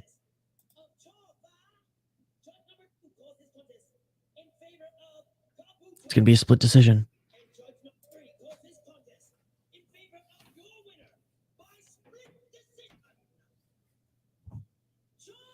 Chorfah gets it.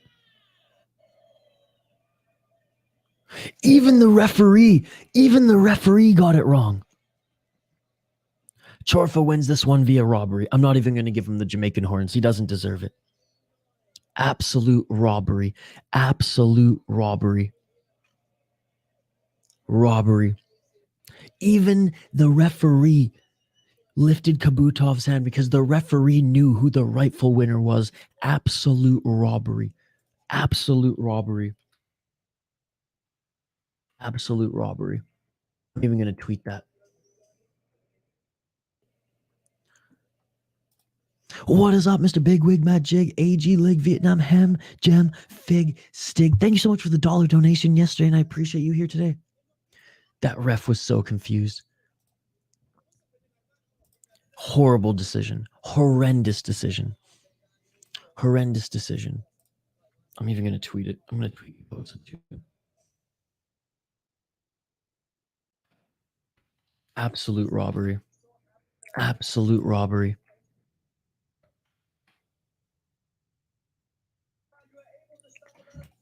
I'm sorry. You can't win one round and win a fight in Muay Thai. You can't do it. I'm sorry.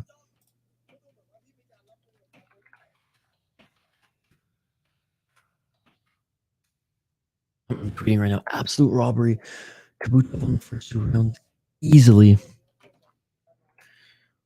Even the ref was confused.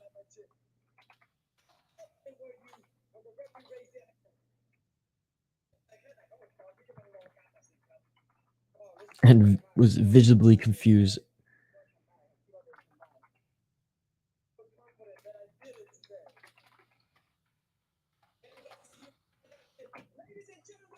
Yeah, good thing. Could you imagine if Shotri, if he got fucking any money for that, I would have quit this stream.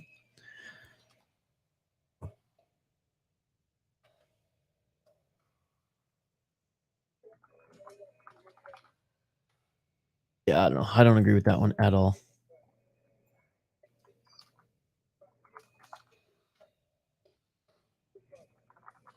I'm just tweeting this right now.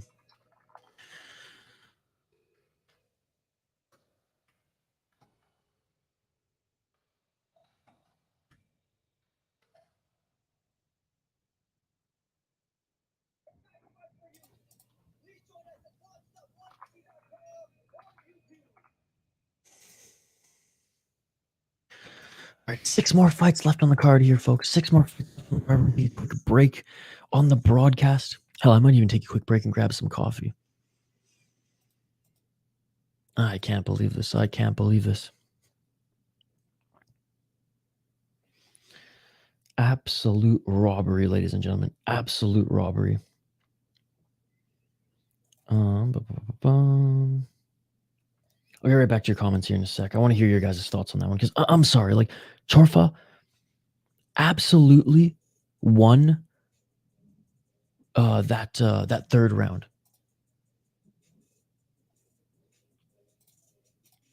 Oh, Reaper Jones, man, Gravedigger Jones, thank you for sharing that. The nasty elbow.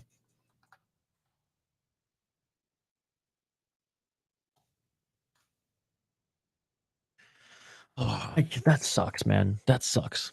All right, back to the comments we go. Seems like there was a racial advantage on that one. Absolutely. Absolutely. He got the Thailand love. 5-0 run. Just fucking run with that win, Chorfah. Yeah. Gravedigger Jones, he's not complaining. That sucks to put all that work just to get the rug pulled from under you. I feel for him. You were doing work while you're streaming. How the hell am I going to be doing work while I'm streaming? No, I'm not. I'm going to be doing work after I'm streaming. Good morning, Angie. Thank you so much for joining.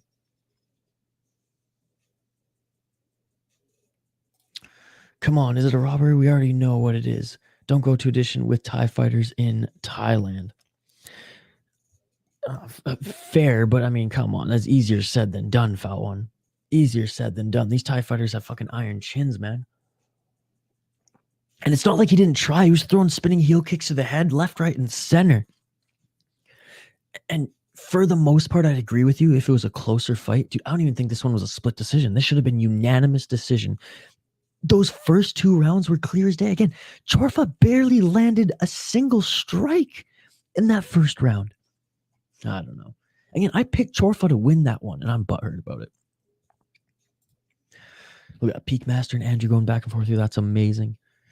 Look at the community that we have here. Round 3 is weighted heavily in Muay Thai. If you win round 3, basically 70% of the fight, which is annoying as fuck, given that it is a 10-point must system in Muay Thai.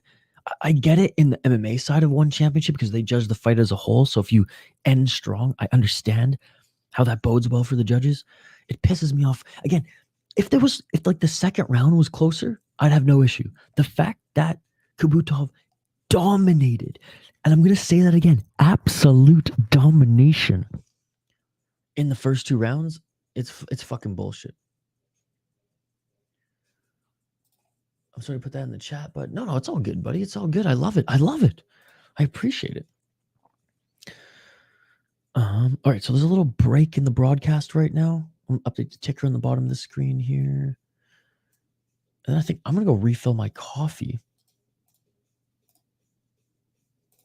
Andrew, how's your morning going, buddy?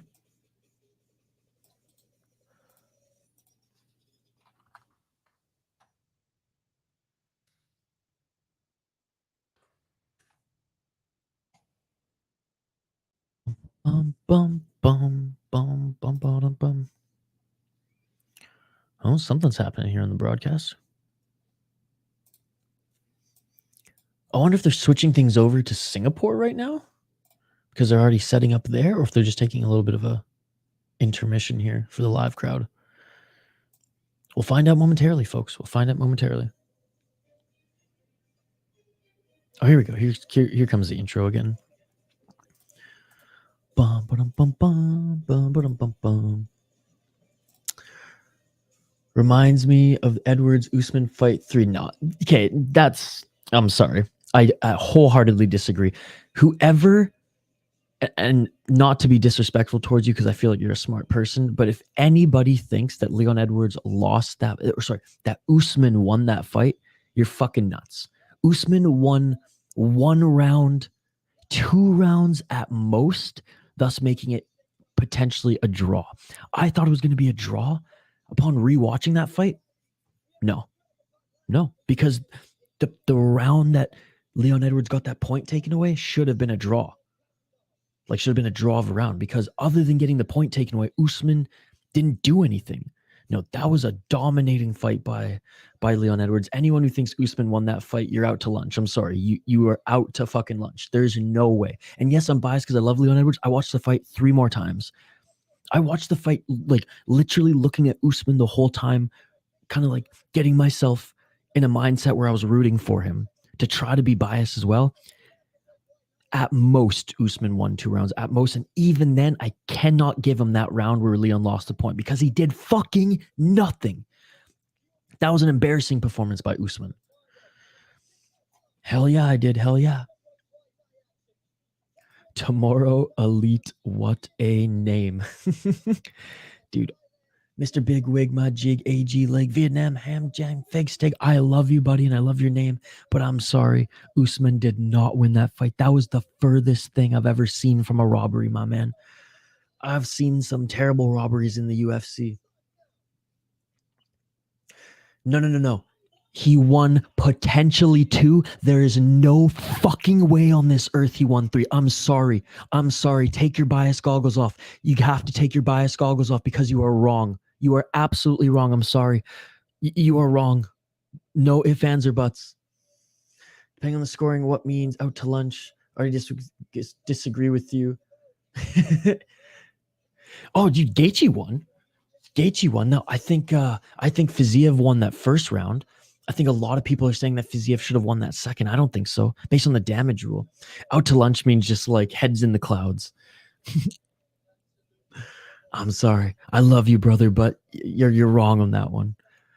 And again, I'm no fucking expert, but I've rewatched the fight a few times.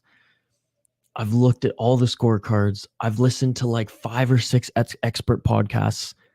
I've listened to, judges not judges, but like former fighters and former people who've called fights and things like that, who've been really dissecting this subject, and nobody gave Usman 3 rounds. Nobody. Like, I'm sorry, that's the most biased ass shit I've ever heard. And I'm sorry I'm coming in hot on you, but like, you say something like that, as ridiculous as that, and I have to go heel, my man. I'm sorry. I love you, brother, but you're wrong on that one. I will concede that Usman maybe won 2 rounds, but even in the round that he got that point taken away, he did absolutely nothing. Nothing. And it's no disrespect to one of the greatest welterweights of all time, Hall of Famer Kamaru Usman. That was one of his worst performances I have ever seen. Mr. Big, in traditional Muay Thai, the first round is a feel-out process. The second is where the fight takes place. The third is when you coast if you're winning, and if you're losing, then you have to pressure to win. Nothing worse than a shit decision. Worst feeling watching that unfold in any combat sport. Yeah, if you told me Usman was a dominant champ after watching that fight, I wouldn't believe you. Wait, are you seeing the card right now? Oh, wait. Are they repeating the card? No. Are they repeating the card again? What's going on here?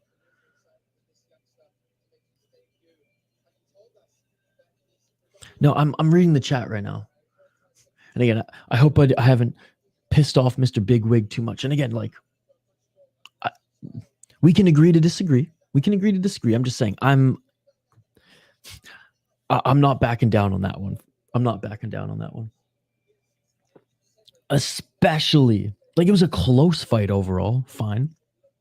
But to call it a robbery that Usman, like, if anything, it should have been a draw. And I'm okay with saying that at the end of the day. But I've rewatched the fight so many times, man. And like, Usman didn't hurt Leon at all. And in the UFC, damage is everything.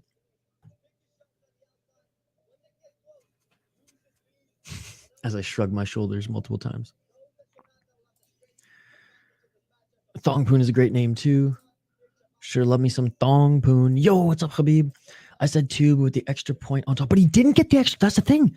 That point did nothing because Usman didn't win that round. And I'm getting passionate because you have to rewatch that round, brother. Rewatch that round and tell me that Usman fucking won that round, even with the point taken away. It was at best a draw of a round because he did nothing in that round. Nothing in that round. It's over. Let's go, Thongpoon. Isha missed the whole fight.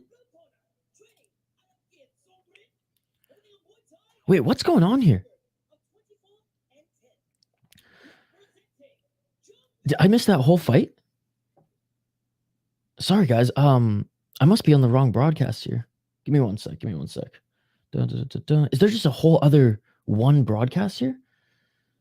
I missed the whole fight arguing with my boy, Mr. Bigwig. Guys, where is it? I'm on the One Championship YouTube channel right now. Where are you guys watching this right now?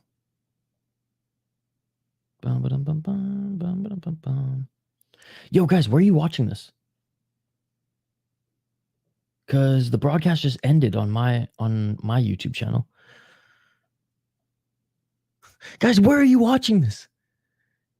It's not even that I missed it. Where are you watching? I do not have it. It's not on YouTube for me.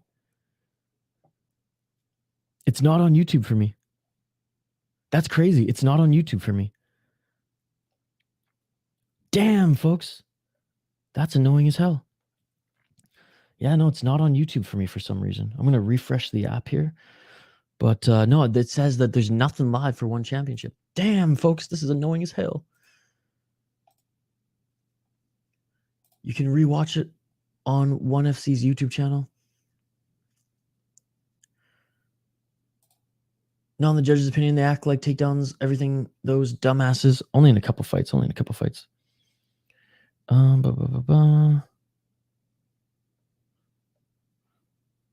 Okay, hold on. Let me get back to the One Championship. What the hell? Unavailable? Dude, something is up here. It says it's unavailable for me. Who here is in the United States? I'm in the United States right now. It's saying I cannot watch it. This is craziness, folks. This is craziness. 2 females are about to fight. Folks, I cannot watch this right now. We're in the United States. We got no local channel. God damn it. What the fuck, One Championship? This is bullshit. Oh my God, this is annoying. I'm sorry, folks. This has never happened before. All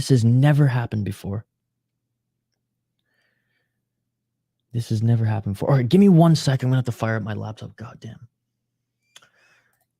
Yeah, I know I'm region blocked now, but that's what I'm saying. I'm fucking confused because this has never happened before. This is the 10th stream that we've done for these Friday fights, and this has never happened before. Why are they blocking it in the United States? All right, I'm firing up the VPN, folks. Gravedigger, you might have to fire up the VPN as well. Give me 1 sec here, folks, as I get my shit together. God damn, this is annoying as hell. I'm already fired up because of the Usman talk. fired up because of the Usman talking now. This is happening. Oh my goodness. Oh my God. All right, give me a sec here. I gotta fire up my VPN. What the fuck? One championship. What the fuck? All right, folks. Back on the other side. Give me a couple minutes here to fire up my laptop because I don't have a VPN on my iPad here. This is craziness, folks. This is craziness. Back on the other side. Do not go anywhere, and we'll continue to call these fights.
And we're back live here on the City Light Project YouTube channel, folks, for another live fight companion. And I'm not gonna lie, I'm a little pissed off. What the fuck, one championship? Why are you making regional restrictions for the United States when 10 weeks in a row you let us watch on YouTube? Now you're gonna take it away from us and cause us to fire up ExpressVPN? By the way, folks, coming at you from Singapore right now. If you're new to the channel, we do live play-by-play commentary, reaction, and interaction. But you know what? It's okay. It's okay. I may have missed one fight, but we're here for a great one. We are here for a great one. As we got Superlek against Sonrak Fairtex up here next. Man. Yeah, because all you guys are telling me, like, you're missing the fight. I'm like, I'm literally watching what's live for me. And what was live for me is they're repeating the first fights here. So my apologies, folks. We are back. We are back.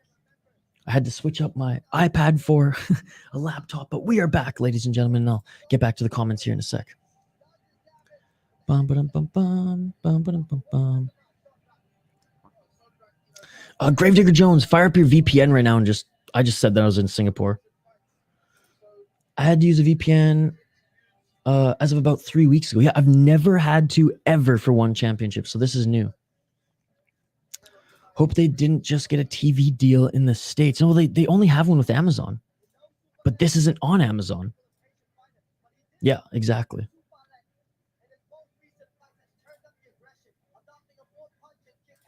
Quick damage control. Yeah. Hey, that's what we do here. On the fly. Yeah, Mr. Grant, they locked me out too. I had to fire up a VPN. They only showed the first 6 fights. USA, it is a dumbass day. Okay. Interesting. What? I don't know what you're doing, Shatri. You're trying to grow the sport in North America, and you literally are banning us. They're only giving us prelims now? Like, what is this shit? Anyways, I fired up my VPN. If you guys can't watch, fire up your VPN as well. I am now officially in Singapore watching these fights. Anyways, we have a great fight here. Sorry I missed that first one. I missed Tomorrow Elite with the elite name. We got Superlek against Sonrak Fairtex coming up here, and you know that this is going to be an absolute banger of a fight, folks. If you're new to the channel, live play-by-play, commentary, reaction, and interaction. My apologies for a little bit of delay there and missing that one fight again. I had no idea that we were going to be regionally locked out of the main card, the main part of this card. I bought it from the 1FC website. Fuck. They didn't announce anything? No, not at all. And again, the 9 weeks leading up to this, the entire card has been free on YouTube. Suddenly now half of it is regionally locked for us in the United States and Canada? It's bullshit.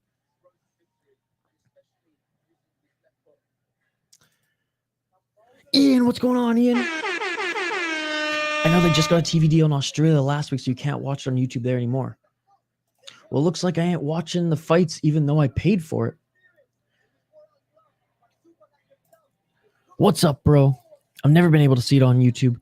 You'll fire up your VPN. Dude, I have 4 more days until my subscription expires for NordVPN because I was like, I haven't been using it lately. I got it for the Ryzen card. Again, Ian, it's great to see you, buddy.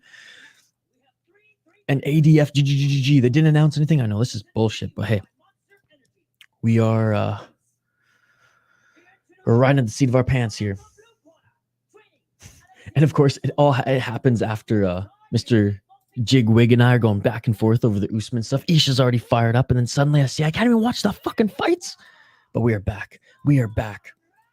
Thank God for VPNs, ladies and gentlemen.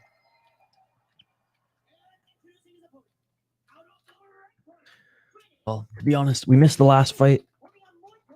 That sucks that I missed the last fight, but at least we are here for this one.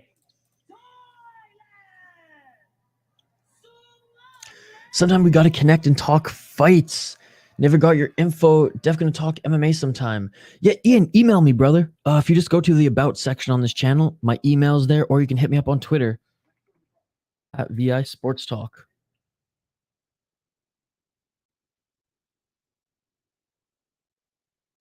And again, shout out to Mr. Big Wig. I know we had a little heated conversation there, but I still fucking love you, and I love the interaction and conversation that we have on this channel with everyone in the live chat.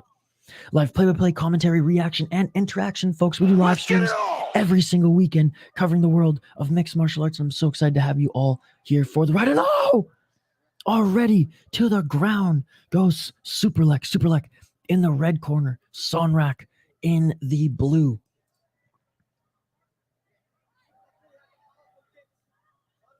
Well, Mr. Grant Gregory, you got to get one as a backup now because that's the only way I can watch Ryzen.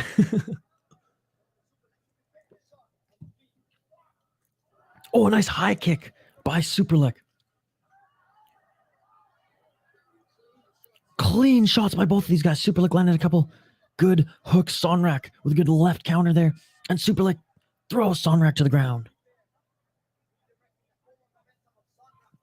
Leo the Don, my ex left me, but I kept her VPN. Who is really winning? I would say you're winning. You came out on top with something there. Sorry to hear about that, Leo. Oh, and Superlek landing some hard shots on Sonrak here. And Superlek knocks down Sonrak. Superlek smells blood. 1 minute and 53 seconds left in this first round. And Superlek already going in for the kill. Nice right hand by Superlek. A left hand by Superlek. And he just rocks Sonrak again. Sonrak still on his feet. Superlek grabs the kick of Sonrak. He's going in with a straight right elbow. But again, Mr. Grant Gregory, this is... I don't think anyone was expecting this to happen today. And there was some fishy shit going on with the One Championship stream anyways. Yesterday it said it was supposed to start at 9 or 10:30 Eastern. They changed it this morning. 1 minute and 20 seconds. A good body shot by Sonrak, but Superlek counters with the left. And he counters with the left hook again. Andrew, what are you talking about? I have no idea what you're talking about, Andrew. Andrew's saying, stop putting me under the bus. I thought we're friends, bro. I didn't cause this fight with you shit and for the stream. So, Andrew, what are you talking about? I have no idea what you're talking about. I didn't put you under the bus once, so I don't know what you're talking about, Andrew. Yeah. I don't know what the fuck you're talking about. It's a gym name.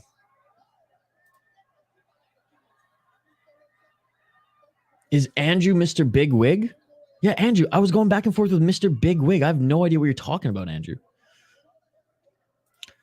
I'm going Corey for that one. If it goes the distance, Corey's going to win, absolutely. So yeah, Andrew, I'm sorry that you're mad, but I am not putting you under the bus. I have no idea what you're talking about, dude. Unless you are Mr. Big Wig, Andrew, I have no idea what you're talking about. And even then, Mr. Big, we're cool. We're cool, Mr. Big Wig.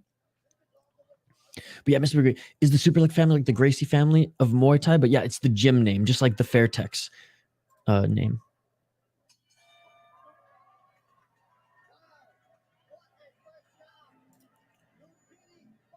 Corey has great cardio. End of the first round here, folks.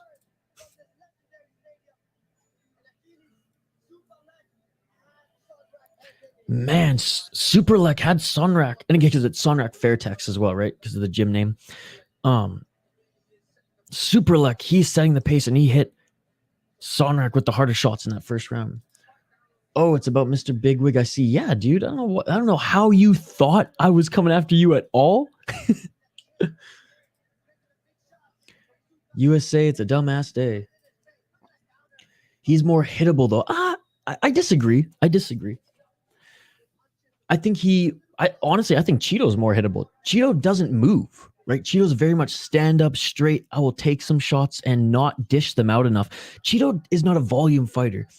He will lose on the judges' scorecards until he has that kill shot, right? And we've seen that with the last few of his fights. Now, is he going to have to move a little bit in this one to keep up with that of a Corey Sandhagen? Absolutely. So my thing is like, Corey Sandhagen is going to win on the judges' scorecards. If it goes the distance, Corey's going to win. Corey's not getting the finish, though. Cheeto's getting the finish if there's going to be one. No, I am not Andrew. And Corey will smish. It's all good, buddy. Andrew came out aggressive. Why would I come after you, Andrew, for an Usman take that I was having with Mr. Big Wig? An Usman argument, anyway. And Mr. Big Wig and I were cool. We agreed to disagree. All right, second round here, folks. Let's get it on! Just wanted to clear that up, Andrew. There's no issue with you at all, dude. 2 minutes and 25 seconds left in this second round. And I can't believe Sonrak is still in this, and he's smiling. Superlek did use a lot of his gas tank in that first round. Let's see if Sonrak, surviving that onslaught now, can turn it up here. Both of them in tremendous shape. Oh, step in right elbow by Superlek. 2 minutes and 7 seconds left on the clock. They really changed this guy's name to Superlek to avoid confusion. I agree, you are wrong. I agree, you are wrong. So like I said, agree to disagree. Mr. Bigwig, you are on an island though, brother. You're on an island. No one else agrees with you other than like the crazy Khabib loyals who think that because Usman is managed by Ali that he is somehow now Muslim. Maybe he is Muslim, I don't know, but he doesn't seem like it. Oh, nice right hand by Superlek.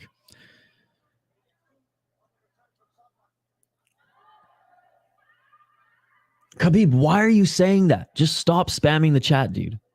I put it on screen. I read it. I don't know why you keep saying that. It makes no sense. 1 minute and 15 seconds left in the second round.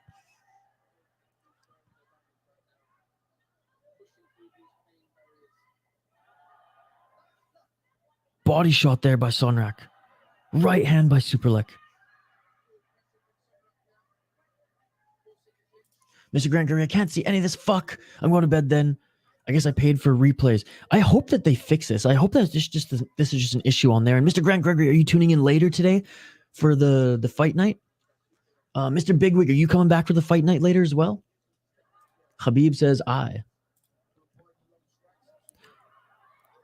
Walking forward is Sonrak right now.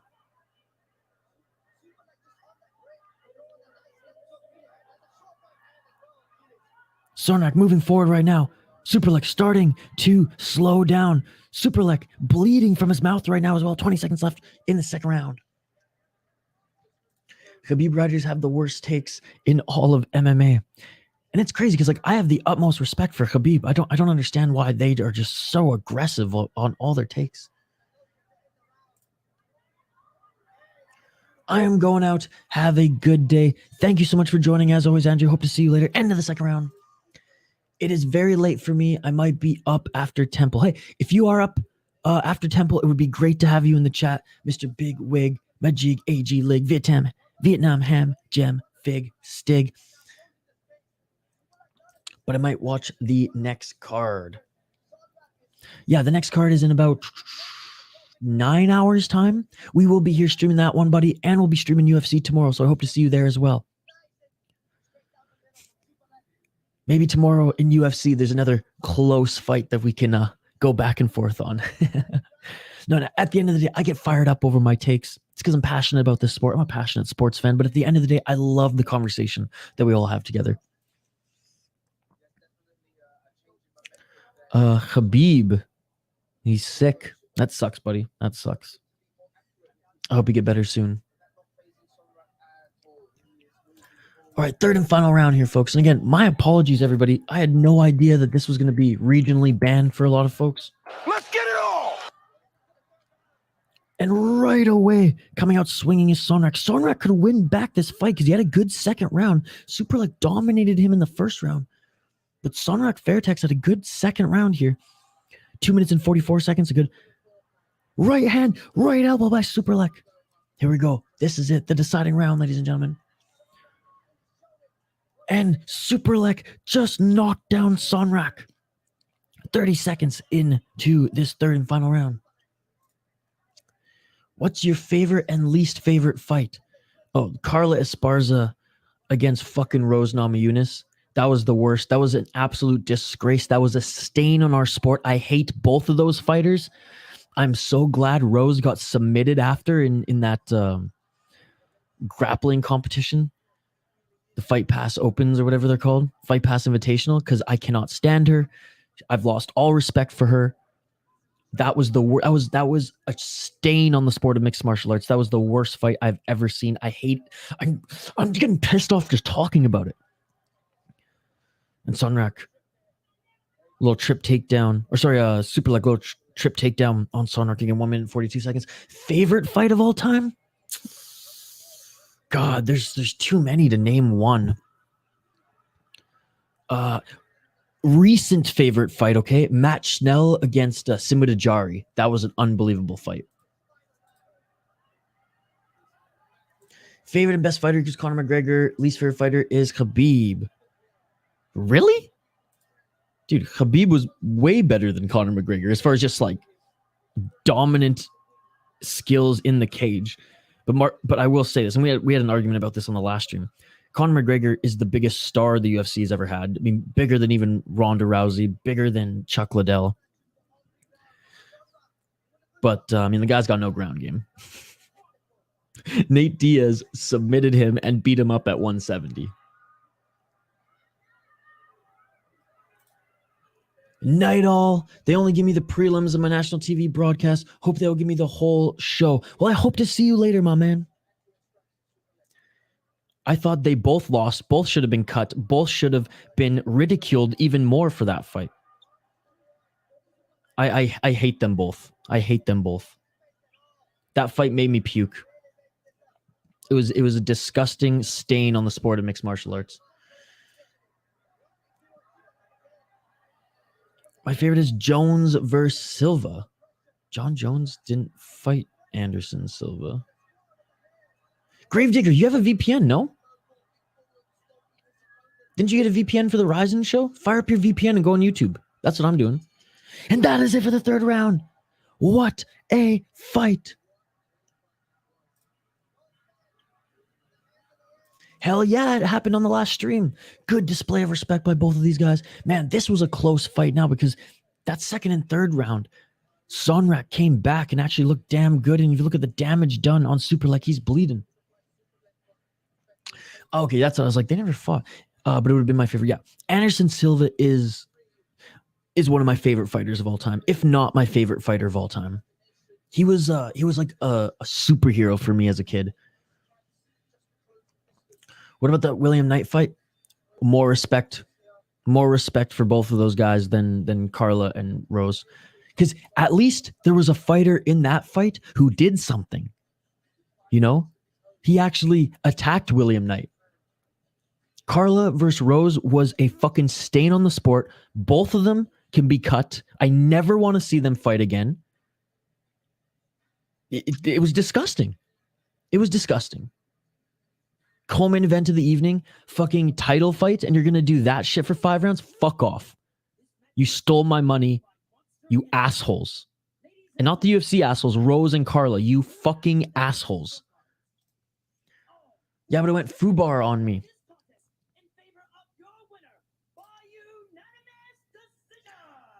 Foul one will help out Gravedigger.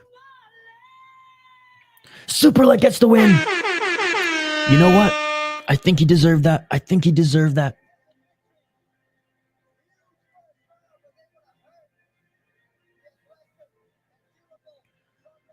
Fucking Oprah, I knew should have gone cheap.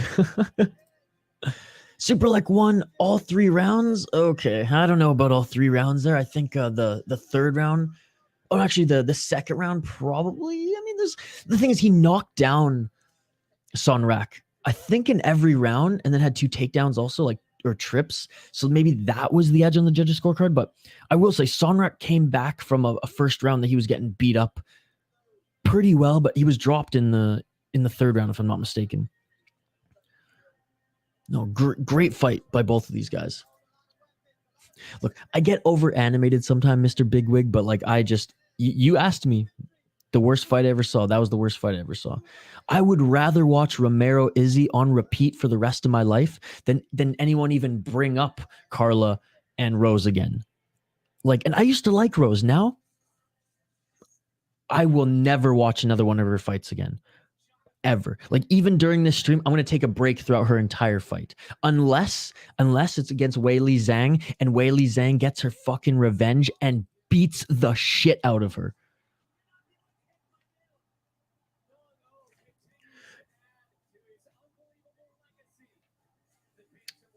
If you're going to give someone a Hall of Fame, give it to Anderson Silva. Absolutely. The trip was counted as a knockdown. No, he actually knocked him down at one point. I think it was either a right hand or like a left or something, but he got knocked. He didn't get the count, but he did get knocked down. Again, I don't know if it was second or third round. Thiago Alves was always my guy growing up. Dude, great deep cut. He fought for the title, right? He fought GSP, if I'm not mistaken. Oh, yes. Despite his record, one of my favorite fighters of all time is Mark Hunt. The guy was a knockout machine. He fought in Pride. He fought kickboxing.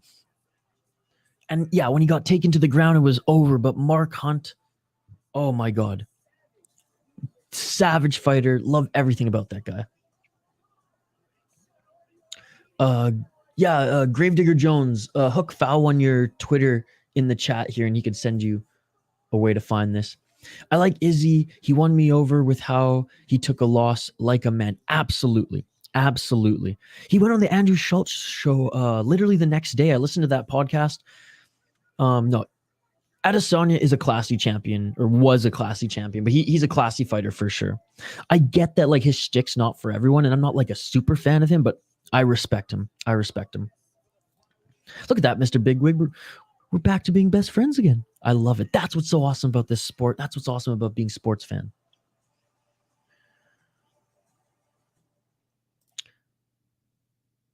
Big Nose U. There's a regional ban on YouTube for it. So if you have a VPN, you can check it out. But it is still going on, yes. Hunt was 10 years too old for the UFC. If he was there a decade earlier, very different. Absolutely. That's why he was perfect for Pride. But let's be honest. He was never a pure MMA fighter, right? He never even wanted to learn takedown defense. He wanted to go against those heavyweights just to brawl. And as soon as any of the heavyweights took him to the ground, it was over. He was a prolific heavyweight kickboxer and Muay Thai fighter.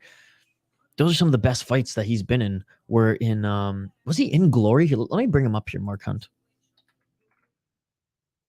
By the way, we will get the next fight loaded up here in just a moment's time. Thank you all so much for joining. Like and subscribe if you haven't already. Ring that bell for notifications so you never miss an upload. Saenchai is back, ladies and gentlemen. PK.Saenchai. Not Saenchai Senior. Against Manolis Kallistis. Dude, I can't believe I have to. I was gonna cancel my VPN. Now I'm gonna have to renew it because now One Championship's only gonna show half their fights for free. God damn it. Big Nose U, like I said, buddy. Like I said, it is still live. However, it's not for free for everyone on YouTube anymore. You have to get a VPN to watch the rest of the event. Only the first 6 fights were free on YouTube. All right, let's bring up Mark Hunt here. The Super Samoan. God, I love this man. Yeah, 13, 14, and 1 MMA record, but it's like you can't even really look into the record. Oh yeah, he was an American top team guy. 8-8 in the UFC, 1 draw, 5-3 in Pride, 0-2 in Dream, 0-1 in K1. But where's his kickboxing record? Oh yeah, he fought in the K1 World Grand Prix. Yeah, so he had a huge career in K1 before coming over to MMA. So he between 1998 and 2004, he exclusively fought kickboxing. All in K1. And then he joined Pride between 2004 and 2008. He was exclusively in Pride. Then he fought a couple fights in K1, 2 fights in Dream. He fought Gegard Mousasi in Dream. Dude, put it this, back in 2009, Gegard Mousasi had a 24-2-1 MMA record. In 2009, Mark Hunt was only 5-5 at that time. That's crazy. That's crazy. And then a long UFC run, as we know. I love how Mark Hunt got his last win before he retired. And he got a knockout in the 4th round too earlier this year. Damn. Mark Hunt, the Super Samoan. What an absolute beauty. Yeah, he won the Grand Prix. That's right.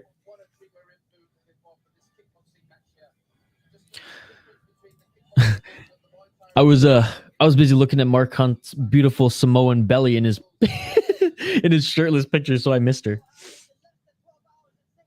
Yeah, Hunt was built like a freaking fire hydrant, king of the walk-off KO. Absolutely. Absolutely. Sad that the UFC will never give him his props. Yeah, because he sued them. He sued them because Brock Lesnar was roided up to the max when they fought. And he failed drug tests. They still let him fight, and they still paid him. And Mark Hunt took damage in that fight and was like, I want to be paid for the damages I took and for you guys being unfair, throwing me in the fire with a juiced up, roided up wrestler that I probably couldn't have beat even if he wasn't juiced. All right, fighters are being announced being announced as they make their walkouts right now.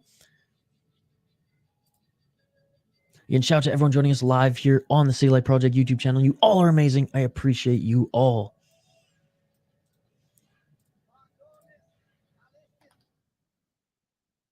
The only Greek fighter on the card coming up here next, not to be confused with Chuck Norris. His name is Manolis Kallistis. We will get the official tale of the tape and his official record. He is coming off a loss, though, in his last fight. PK.Saenchai, he has had one fight in one championship where he won via doctor stoppage. At the end of the second round, he beat Jelte Blumert in a Muay Thai fight at 1 Friday Fights 5, back 5 later. Here, 1 Friday Fights 10 here up against the Greek fighter. Again, once they're in the ring, we'll get the actual tail of the tape and I will run down their record.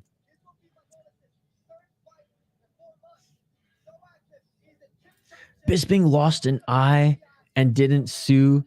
Now in the Hall of Fame, pays to be a company man. That is true. Bisping, yeah, he's an absolute warrior. And it's funny because Bisping back then, Mr. Bigwig, you'll know this as well, and various people in the chat here, especially those who like go back and they know Mark Hunt. Bisping was like the heel of MMA. He was like the Colby Covington of MMA. Now he was a lot better of a trash talker, but he was like the villain of MMA at that time. We all love Bisping now, but when he was fighting before he had his spats with Rockhold, I mean, he was like the most hated fighter. But yeah, and how crazy is it to win a championship with one freaking eye? And furthermore, how bad were the UFC doctors at that time where he was able to pass a physical with one eye? Zionist, what's going on, Zionist? Tomorrow I'm going to watch Hirata versus Ham. Zionist, can't wait. It's tomorrow for you guys. It's tonight for us.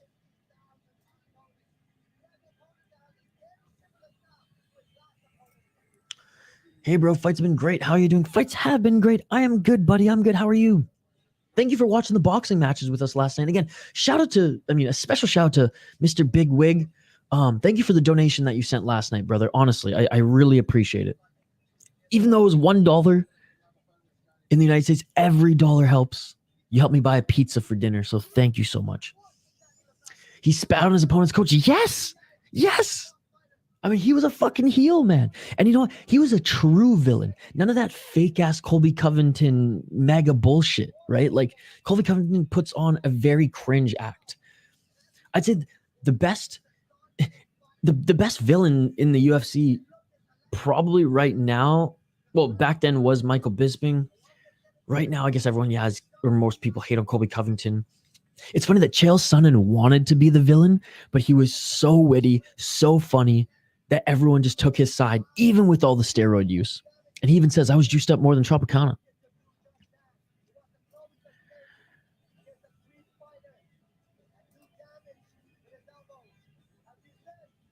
My opinion, Usman won the fight and got takedowns, right? He barely got any takedowns. It was like, 4 or 5 for 13, and he did nothing. The thing is, he didn't do anything with the takedowns. He laid no ground and pound, zero ground and pound. He still got a point, but did nothing with those takedowns, and the point did nothing at all. Edwards was landing the better shots to Usman. Dude, Edwards outlanded him. It was like 30 or 40 more significant strikes, did more damage. Best villain in MMA is War Machine. Yeah, fuck that guy. I would say rest in peace. No, I hope you're burning in hell, War Machine, you piece of shit. Yeah, he's definitely a villain, and he's a terrible human.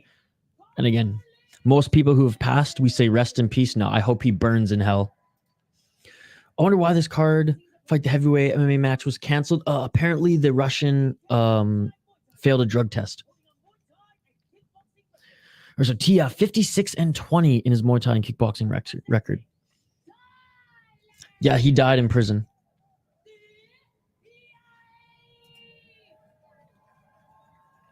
He both physically and sexually assaulted his, I'm going to get demonetized for saying that, his partner after his fight career when he was doing adult film.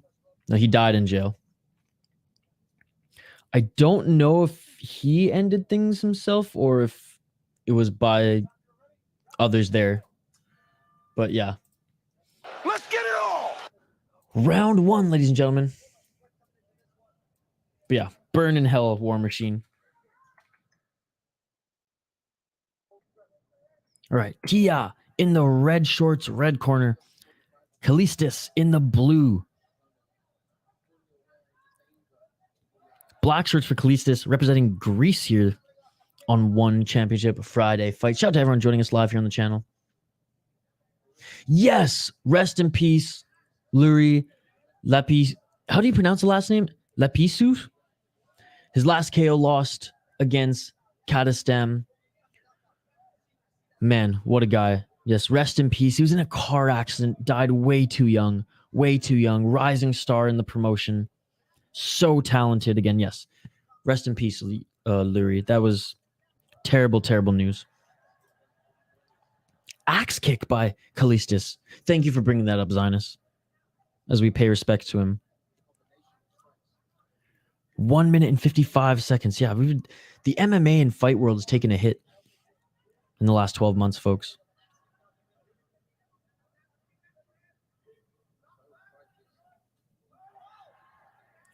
Yuri Lapisus.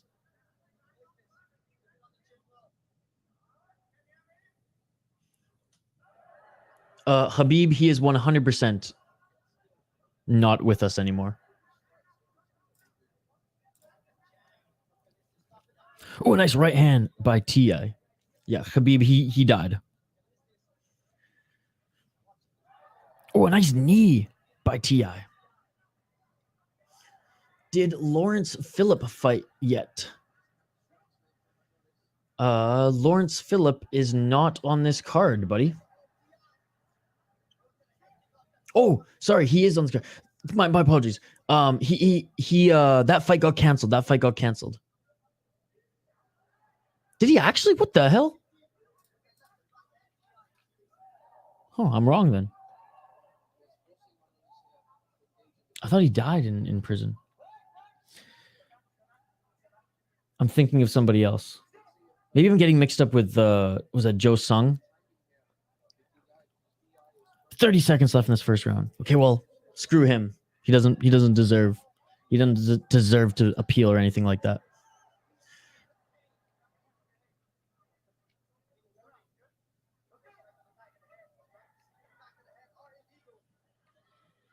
Oh, straight left by Kallistis. Guys, why are we giving even the time of day to War Machine? Screw that guy. Why are we even talking about him?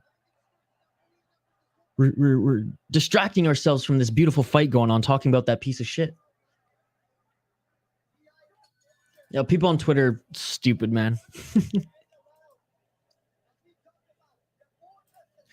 There's a Khabib prodigy and silver medalist will sign in Bellator. I forget his name, but his last name is Magomedov, if I'm not wrong. Who's that one-eyed Dagestani fighter who just got signed to the UFC?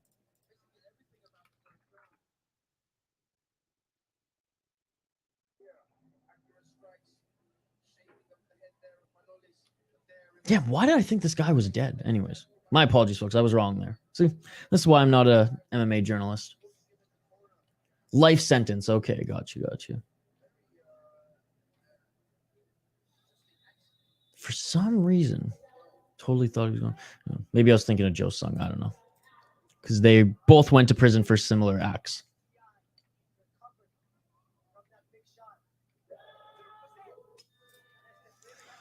I'm going to work. See you tonight. Cannot wait to see you later, Mr. Bigwig, Majig, AG, Leg, Vietnam, Ham, Jam, Fig Stick. Thank you so much for joining, brother. Let's get it all. All right, round 2, ladies and gentlemen. Oh, and a nice throwdown by Kallistis. Kallistis is the real deal, ladies and gentlemen. Oh, and a nice knee by Tia as he gets back up. Front kick by Tia. Both of these fighters have tremendous kicks. It was a cartwheel kick by Kallistis. And Kallistis is not as tall as Ti. Ti with the reach advantage as well. Ti setting up a spinning back fist. It doesn't land. 2 minutes and 19 seconds left in the second round. The one-eyed Dagestani is Ivan Mr. Bigwig with comment of the night, ladies and gentlemen.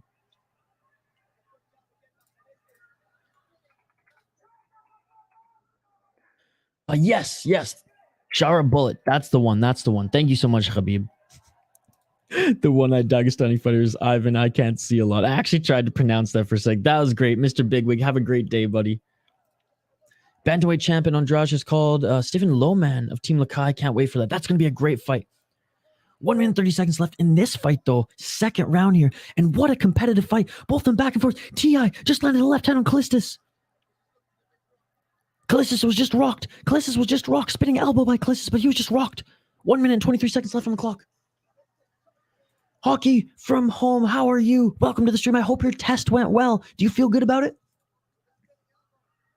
All right, I'll check it out later. Nice knee again by T.I. here. 1 minute and 5 seconds left.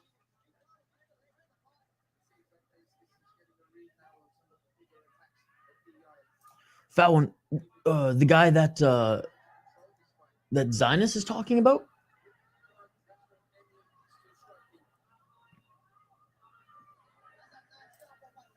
The one-eyed guy I didn't suggest was a Khabib prodigy. I just heard that he's an awesome fighter and that the UFC signed him.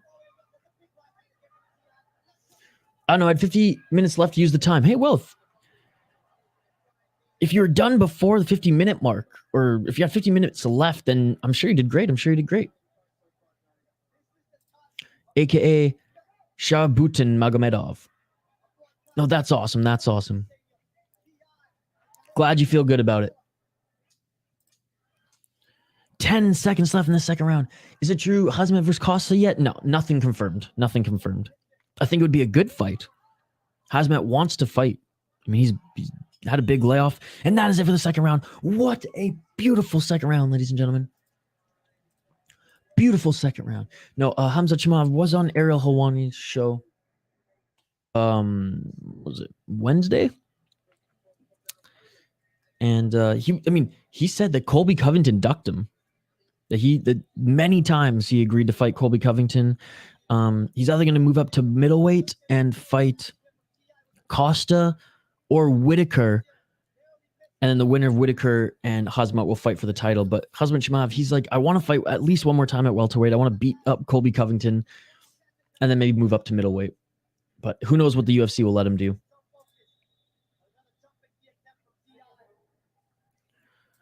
Who knows, Isha? I might not get my score back now. Maybe I failed. I don't think you did. The Gourmet Chen Chen. What's up, Benjamin? Benjamin, how it's fucking bullshit that only the first 6 fights were free on YouTube, and then we all got regionally banned. I had to fire up the VPN to watch this. 27 more days for the countdown, then I'll be back on the grind. The YouTube grind. All right, round 3. In a very close fight. I think the second round went T.I.'s way. I think the first round went Kallistis' way. So this could be the third and final, or this is the third round, but this could be the deciding round. Body kick by Kallistis. Either Strickland or Costa for Khamzat Chimaev. Yeah, if he goes up to middleweight, for sure.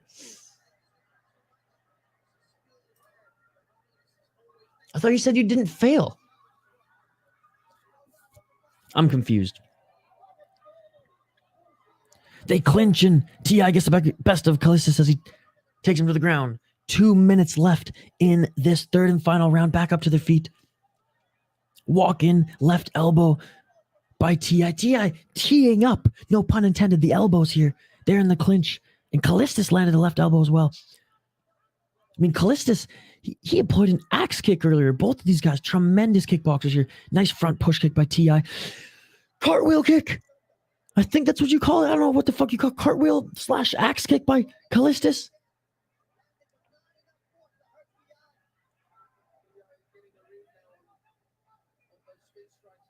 $48 out of 50. That's a failure? Man, it was going to school back in the day was a lot easier.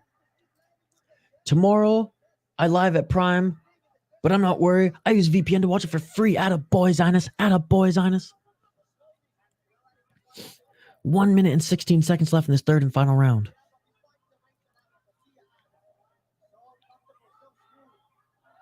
On a 1-2 by T.I. here. Again, a very close round. Final minute here. Who's going to finish out strong? Who's going to finish out strong? Nice knee by T.I. But Kallistis lands a few shots. A beautiful combination right after. 45 seconds left in this third round. Oh, percentage. I got you. One needs to put all their stuff on Prime. It'd be hard-pressed to find an American anywhere that doesn't pay for Amazon Prime. No, absolutely. Like, I don't know why they didn't put the second half of this on Prime and the first half on YouTube, kind of like what they do with their prelims, but baby steps. Yo. Baker, my man, thank you for joining the hockey stream the other day on the Soda Pod. You're a beauty. 15 seconds left in this third round. Honestly, folks, I think I might have to give it to T.I. First round, Kallistis very much impressed me. And he's impressed me throughout this whole fight, but I think T.I. is just getting a little bit of the better of him in the second and third round. I'll let you know what I get. Yeah, please do. Wishing you all the best. End of the third round. Look at the finish it! And it's all over! Again, folks, my apologies. Earlier, we had a little bit of a delay. It was just because I had no idea that one championship was only going to show half of this card for free on YouTube for United States and Canada. I had to whip out the laptop, fire up the VPN to watch the second half of it.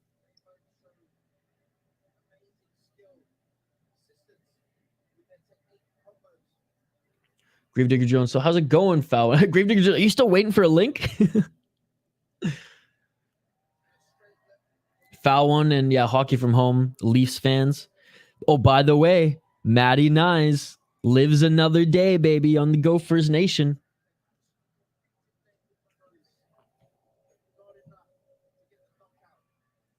Good, bro. Debating whether to go to brewery or watch the fight tonight. How about yourself, bro? Yeah, man, sick channel. You guys got a huge dub for the Gophers yesterday. Huge. Was it 9-2 they won? Jeez.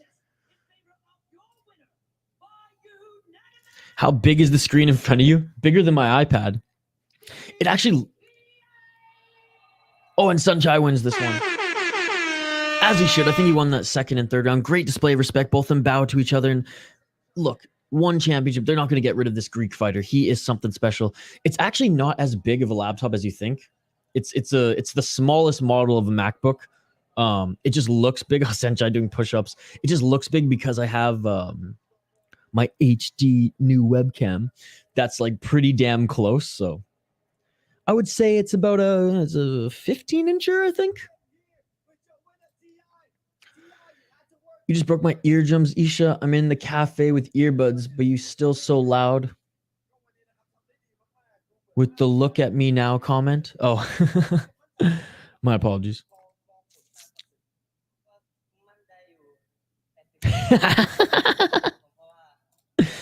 Guess who's back? What's up, Andrew? Announcer sounds like Down Hardy. Yeah, the main broadcast crew is in Singapore right now. As am I right now. In Singapore right now, prepping for the big Amazon Prime card tonight.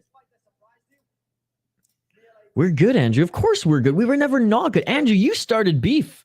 You're the one who came at me. You're like, stop throwing me under the bus. Andrew, I never threw you under the bus. It's not a Mac Mini. It's just a MacBook Pro, but the smallest screen. I hate Apple, though. But it is a good machine for editing. I'll give it that. But I hate Apple. It's the only Apple product I own. Earlier before this new skinny ref from one is an amateur. 2 fights he sabotaged by early stoppage. You watch more. I guess you're more familiar with the refs in one championship than I am. You didn't know Minnesota was huge on hockey? I thought they just like basketball for what? No, dude. Minnesota is the state of hockey. The Minnesota is more of a hockey state than most provinces in Canada, dude. It is the state of hockey. Dude, the high school hockey championship here is bigger than the World Juniors. 20,000 people load the XL Energy Center to watch high school hockey. No, Minnesota is the state of hockey. It is more Canadian than Ontario. So you an Apple person or Samsung person? Just curious. I am a Windows person. Where are you watching? It's not on YouTube. I fired up my VPN, brother. I fired up my VPN. Foul one can maybe help you out, though. It is on YouTube, but it's only on YouTube for the eastern part of the continent. They're only showing the first 6 fights for free for us in North America now. I have a ton of Apple products: iPhone, iPod, Mac. No watch, no AirPods, which I want. So yeah, my friend gave me this iPad for free, so I use it for streaming, like watching fights and stuff like that. But no, I am very much a not anti Mac, because like they are good products, but I am not a sheep. I am not a plebeian who salivates whenever a new iPhone comes out every fucking year. It doesn't matter. It doesn't matter. I built my actual computer. I'm very much a Windows guy over iOS. Yes, I seen that high school video. So freaking sick. Yeah, dude. Minnesota is huge for hockey. Now, yes, they are a big NFL state as well. They have the Vikings. Basketball, not so much. I mean, the Timberwolves fucking suck. Okay, like they haven't been good for a long, long time. I'd say very much baseball, football, but I'd say hockey. And not even the Minnesota Wild. Gophers hockey more than anything. College hockey, I say, is almost more popular than the Minnesota Wild. But I'd say hockey and the Vikings are like neck and neck as far as the support and fandom. Then I would say Minnesota Twins. Then everything else. Go Gladiators! Guys, how excited are we for some Brazilian Jiu-Jitsu on the card later today as well? I think there's 2 submission grappling matches. Cannot wait this evening. 1 Fight Night 8. I have a Fitbit watch, though, but I want an Apple Watch. I feel sad because all my family members have the watch, my family members, and are Apple technology people. Fair enough. Again, I ain't overspending for Apple products when I can get better products half the price. That's my thing. But again, very grateful for this computer. It is strictly my work computer. And I guess now VPN bitch. My VPN bitch. I should just actually get the VPN fired up on my iPad. But it's an older iPad. I have no idea what year it is or whatever, but like I said, my old roommate, he was in the restaurant industry and they used them for everything, and he had so many extras, so he gave me one for free. All right, next fight here, folks. We will fire it up on the screen. Oh, I got the graphic up right now, so I'll get the ticker going. 3 more fights left on this card. 115 pounders, 116 to be exact here, up next. And in the prelims, we had a ton of finishes, submissions, doctor stoppages, TKOs. Only 1 so far on the main card. So I guess they're truly splitting up the Friday fights now. They're going to have prelims and they're going to have a main card for it now. And the main card is going to be tougher for us to watch. Free prelims, though, as they continue. So you get how I'm an Apple person, though, Isha, though. I'm not going to lie. I'll never understand Apple people. But hey, if you can afford them, all the better to you. Me being a poor-ass guy who doesn't have a lot of money, I'll always get bang for my buck. And for the most part, I find bang in other products. However, I will say this is an incredible machine as far as a laptop goes. But, you know, I would have gone for like a... They still make the X1 Carbons? Those Lenovo X1 Carbons, I loved that computer. That was the best laptop I ever owned. I'll watch the main event later. Cannot wait. I have a Windows, though, too, for desktop, which is where I mainly do my streams when I stream you. So, yeah. Hell yeah. I love it. I have to upgrade my my graphics card on my desktop, as it's almost 10 years old now. They're actually not quite. It's about 7 years old since I built this, but i7, baby. This thing's going to last forever. I spent more on the processor than I did on any other part of this computer. The processor was like $800, and I built the thing for $1,200.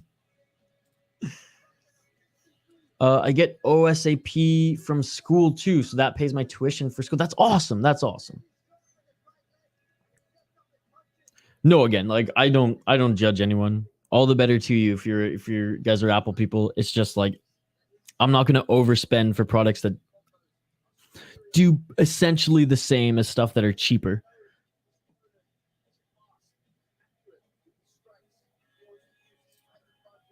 Are you an IT guy? Just curious. No, far from.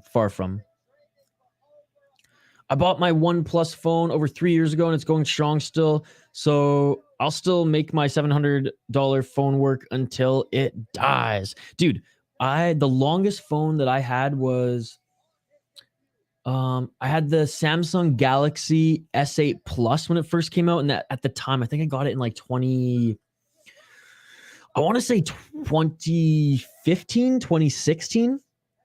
And at the time, it was like revolutionary. It was the best phone out on the market. Dude, I had that phone never died. I had that phone for 6 freaking years.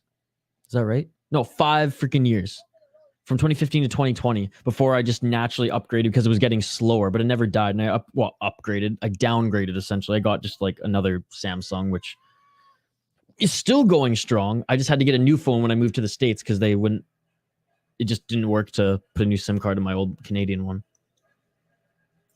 My bros are no ID people, but they do a ton of gaming and build computers. Yeah, it's not hard to build a computer. It's very much like Lego. You got your motherboard, all the pieces fit.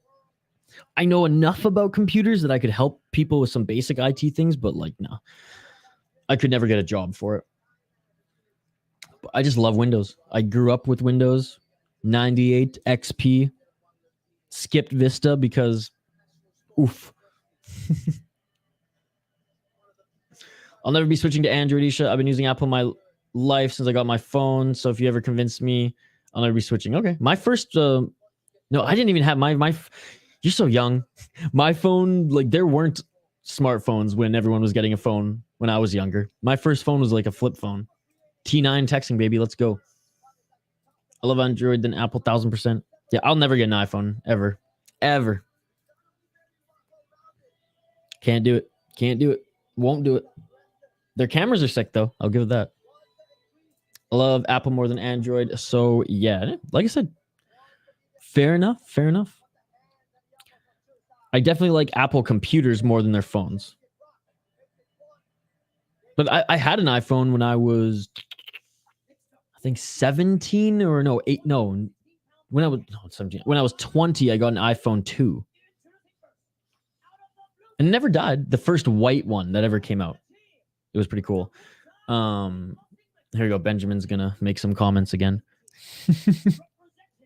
What's wrong with the black one? I never had a phone, but a computer we have. Everyone here has their own love. Exactly. I don't judge. Absolutely. Yeah. There was also an iPhone 1. There was also just an iPhone, the original, which the original iPhone was the best one, in my opinion. It fit in your hand perfectly. All right, folks, we have Rak Erawan against Chusap Sor Salacheep.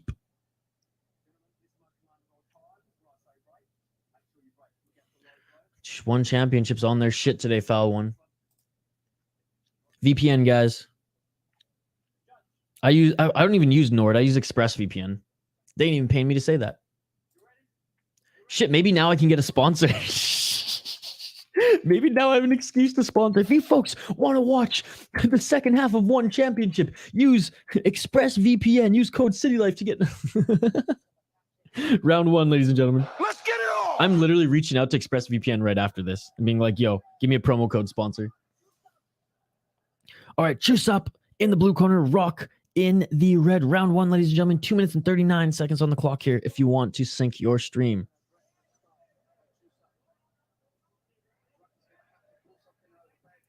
I usually can find one for anything. It's playing on FanDuel TV. Interesting.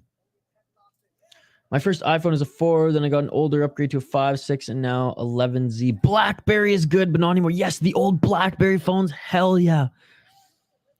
What was their chat? They had like BlackBerry chat at that time. It was like you only could use the chat rooms if you had a BlackBerry. I never had one, but they were so cool.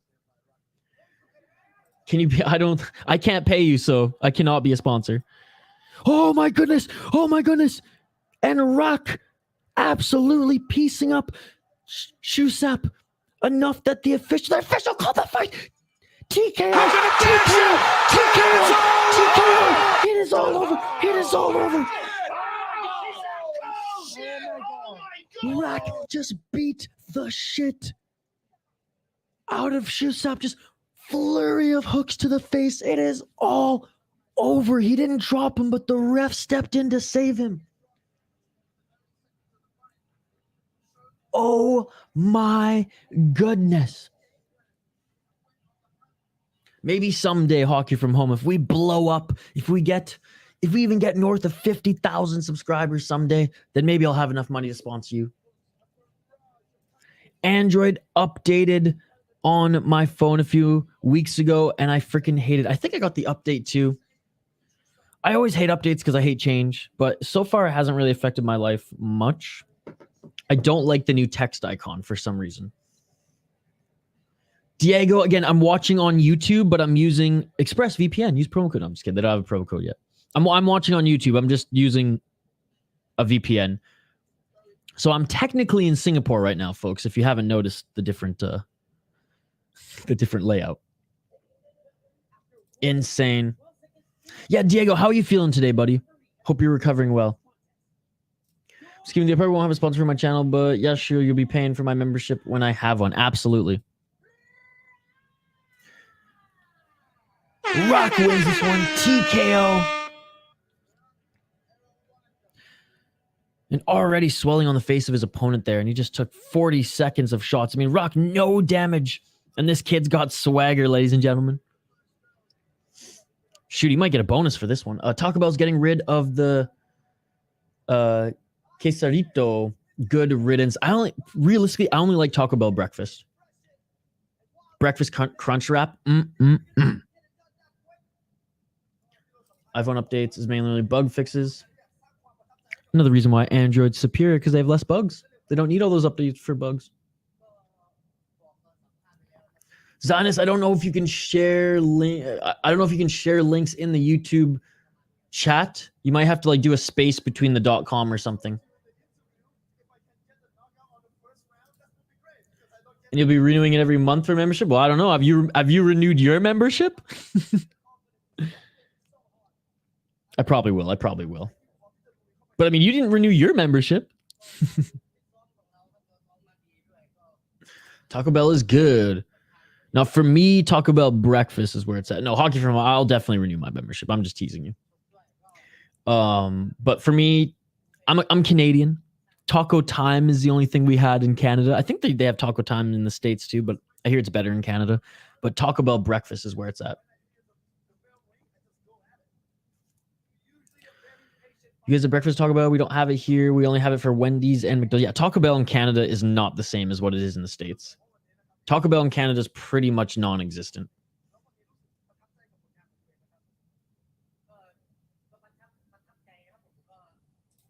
I figured it out. For the US, you have to pay $84 a month for YouTube TV plus the sports package to watch FanDuel, which is now showing the main cards. That's crazy. Well, hey, you know what?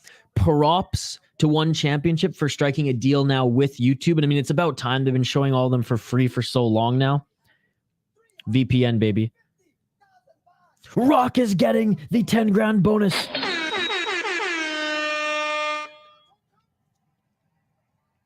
Long time to have Taco Bell. I found some saying that's not my research. Okay.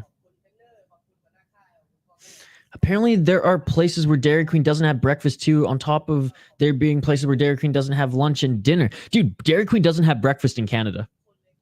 Dairy Queen does have pretty good, actually, burgers. The flame grilled burgers, better than Burger King. Fuck Burger King. Burger King's a dying breed in Canada. They push that shit hard in Minnesota. I hate the commercials. Oh, that jingle, I want to rage whenever I hear that. But no, I've never had Dairy Queen breakfast. Never even heard of it. Now make me want to move to the States so I can see you and meet you and go to Taco Bell. I have to say, yeah, the breakfast crunch wrap. Taco Bell breakfast is so freaking cheap. I got 3 items on the menu for $8. I couldn't believe it. It was like Quick Trip. BK sucks everywhere. BK, have it your way. Oh my god, I hate that shit. I mean, clearly it's working because it's like stuck in my head and it will forever be stuck in my head, but I fucking hate it. Burger King's quite good in Malaysia compared to America. I don't know why. Interesting.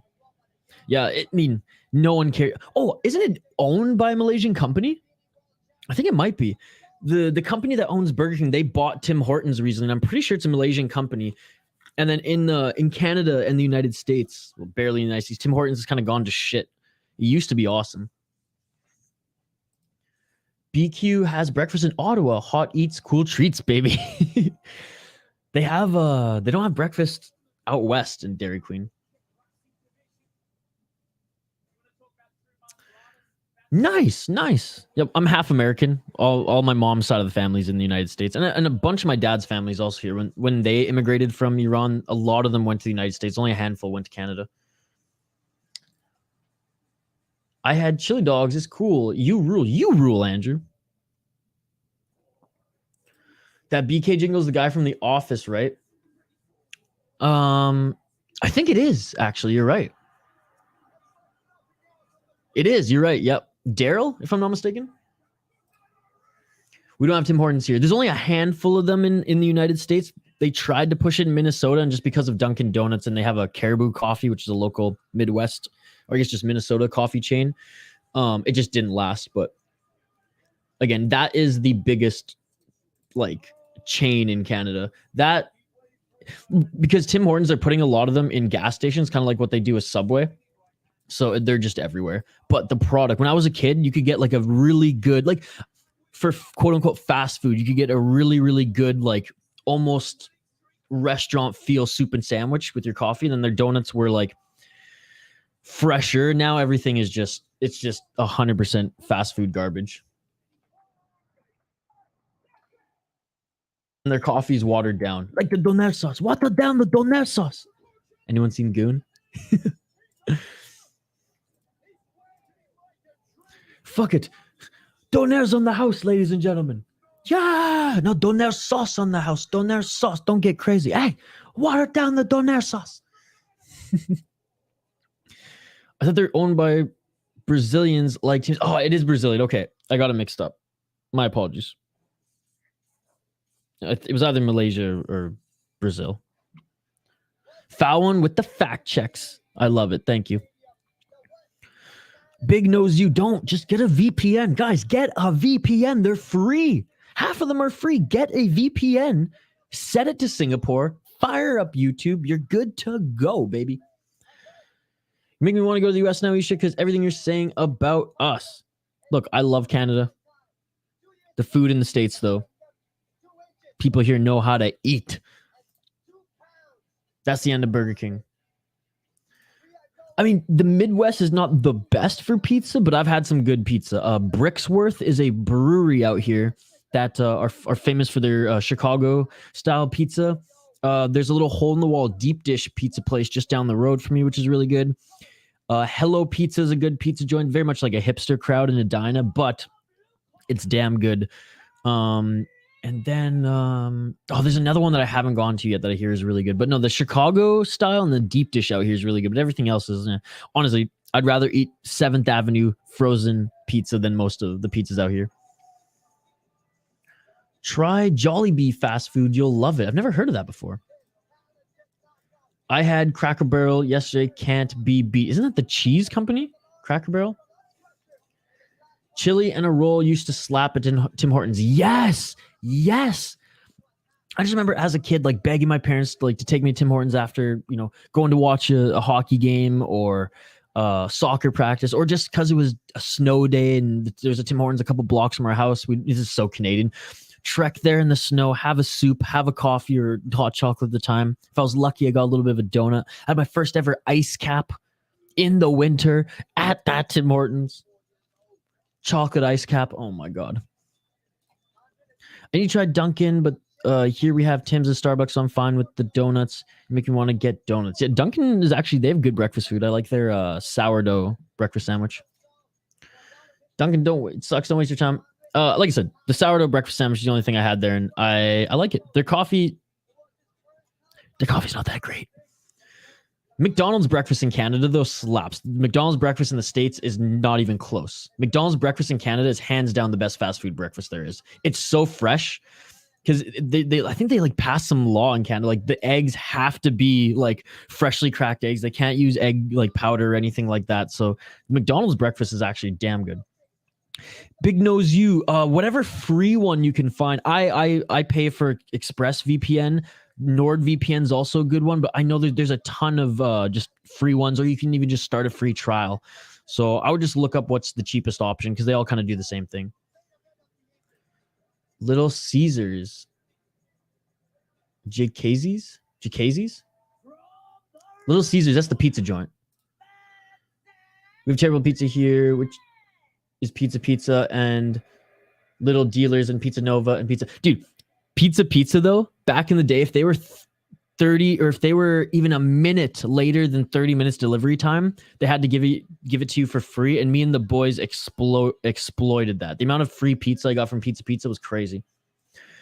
Jollibee's a fried chicken. I need to try the spaghetti and the peach mango pie. It's good. I think the Cracker Barrel that sells cheese in Walmart is a different company. Oh, okay. Sausage McMuffin and hash brown are too good. Yep, absolutely. You're making me want to go on a weekend trip. Y'all making me hungry. I haven't even eaten yet. Cracker Barrel is a massive chain, and they have all day amazing breakfast and a ton of really great Southern lunches and dinners. That shit beautiful than a motherfucker. That sounds amazing. I wonder if there are any in Minnesota. Doubtful.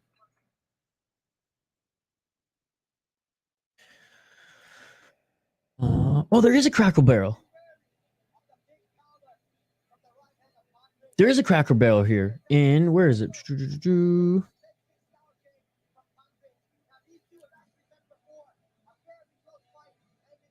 I just saw anyways, there is one in Lakeville. There you go. The US to meet you and to get all the food recommendations, Isha. Wendy's start the breakfast, then McDonald's pick it up. McDonald's has had breakfast way before Wendy's. McDonald's hash browns are the best. Oh, yeah. Also, only Jollibee has spaghetti in all fast food on earth. That's amazing. I'll have to check that out.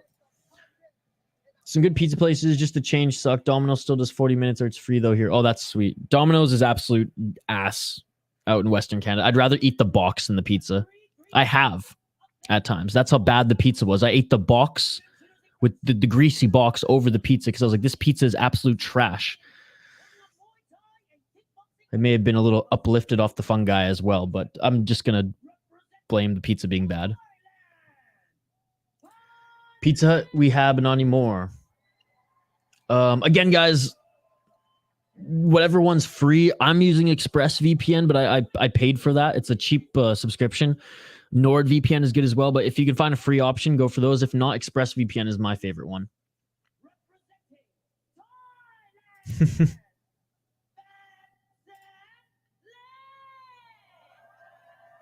If I had to choose between Cracker Barrel and Chick-fil-A, I would pick Cracker Barrel every time. Okay, noted, brother.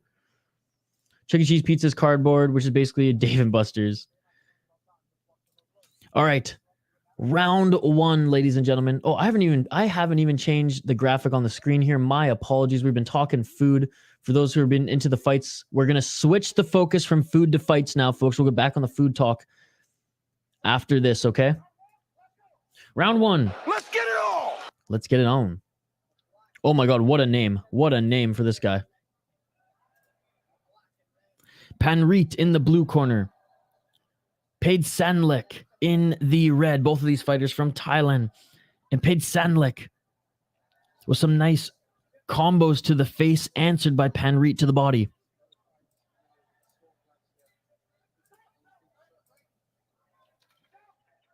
I do like this, Zionist. I do like this referee. He does a good job. Oh, and he drops him, and he's out. He's out. Petklangna just dropped Panreet with a strike. Panreet's getting the 8 count. He's good. He's back up, but oh my goodness. Looked like that was a right hand too. Panreet, he's on the ropes. He's on skates. He's on the ropes. He desperately goes to clinch here. Petklangna throws him to the ground. 2 minutes and 3 seconds on the clock. Petklangna looking for that big overhand right. They clinch again. Panreet knocked down, still recovering here.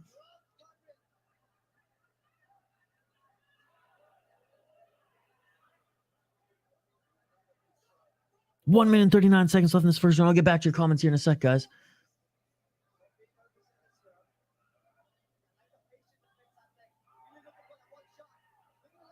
Foul one.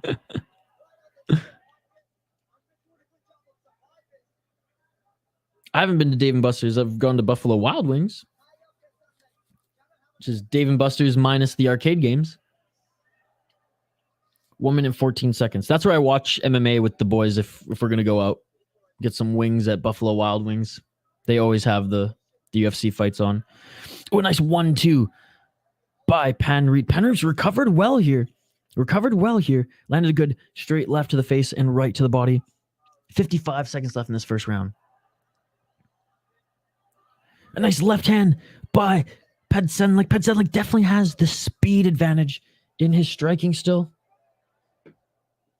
Panreet, though, again, good recovery after being dropped early in the first round. 35 seconds left on the clock.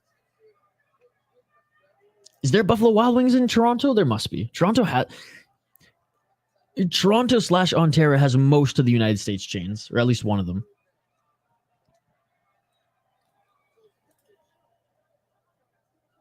Vancouver and the other major cities in Canada, not so much. But Toronto is basically American. See you later, Andrew. Hope to see you tonight on the streams. Oh, right hand by Petklangna.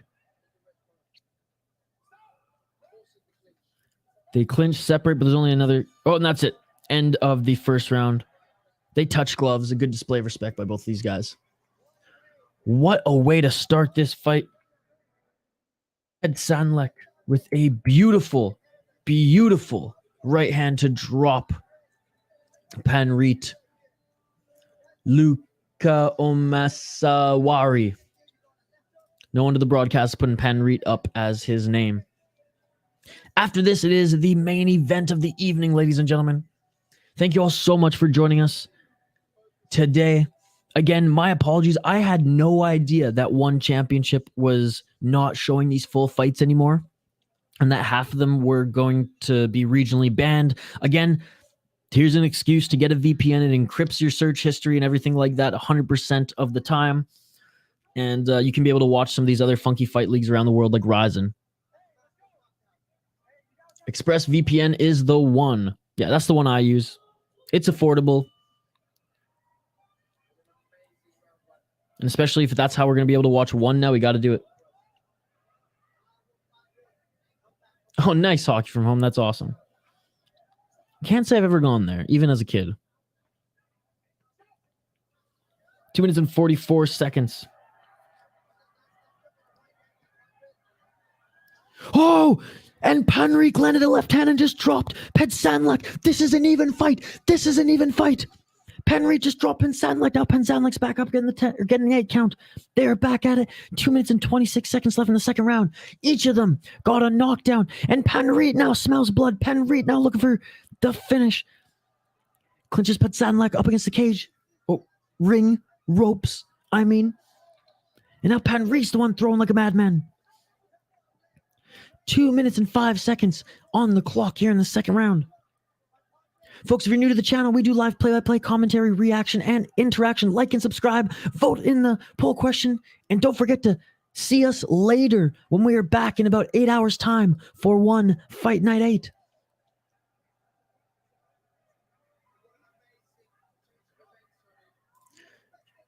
Shout in the stream when the main event is, bro. Will do. You streaming later for One on Prime? Hell yeah, buddy. Yes, sir. And I'll get the video up on YouTube, like the stream video for you guys to like and vote in the poll question after this.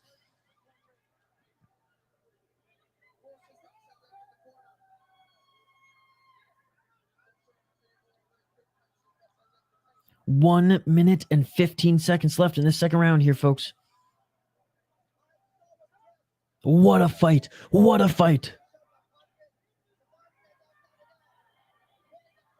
body shot by Panreet. Right hand by Panreet. 2 right hands by Panreet. Yes, Pansenlek up against the cage again. 1 minute left in the second round.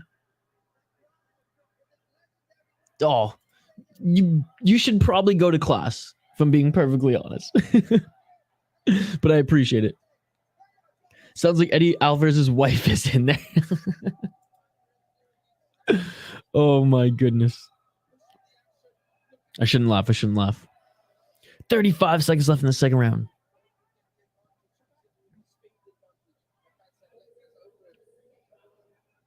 God, I finally saw Barbarina's wife. Oh my goodness. 25 seconds left. A nice right hand by Petsanlek. Panreet, though, pushing Petsanlek up against the ropes. I mean, Petsanlek dominantly won that first round. This second round, it has all been Panreet. Final 10 seconds of the second round. It's recorded, so I'm just watching you and chilling in the cafe. Well, I appreciate the support, as always. Actually, I'm waiting for Akhmed because he had a test today, too, and we said we'd meet in the cafe when he's done. Hey, tell him I say what's up and tell him thank you for the support. What an absolute war. That is it for the second round. We go to the third round, the deciding third round. And, I mean, this is a perfectly even fight, as Panreet has been dropped in the first round. Petsanlek has been dropped in the second round.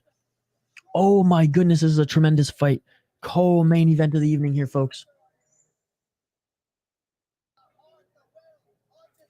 Found where the main card is. It's on FanDuel TV. Yeah, that's a foul one was saying earlier, which is very interesting.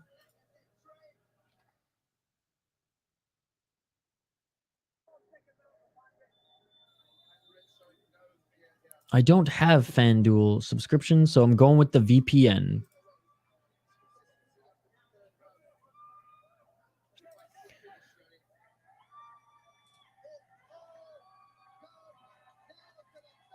Third and final round here. There's over 10,000 McDonald's locations in America. This is why we're so fat.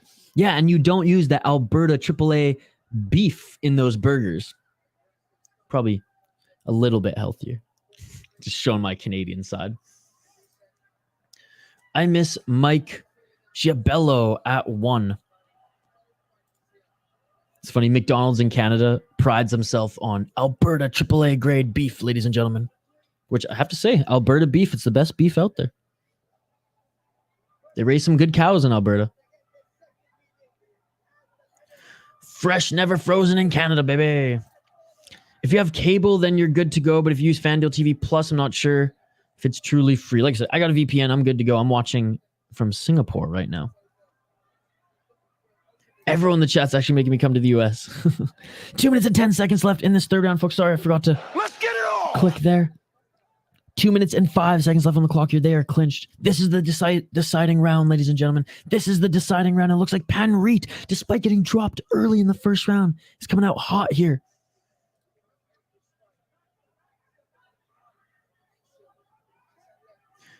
I'm pretty sure like 90% of the beef in all McDonald's in Canada comes from Alberta. I could be wrong, but all of the beef in British Columbia, anyways, in McDonald's there, it comes from Alberta. 1 minute and 28 seconds left in this third round. Oil and cattle, Alberta, baby.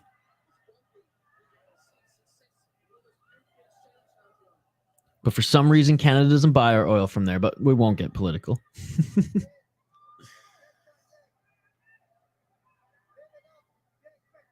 We didn't go to McDonald's, but we did go to one in Banff. I mean, Banff is pretty much Alberta. Ye, all Alberta, 100% beef. So they say. Let's get political. The gas prices piss me off too. Did you guys have wait? BC, it was $10 a gallon when I left. For those in America, $10 a gallon for gas. Or it was like $9.50 or something like that. 33 seconds left in this third round. Gas here in the States is wicked cheap. Even with the exchange rate. Which, by the way, can we just get like even at least 80 cents on the dollar? This 62, 64 cents, I mean, you're killing me, US. You're killing me. 15 seconds left in this third round.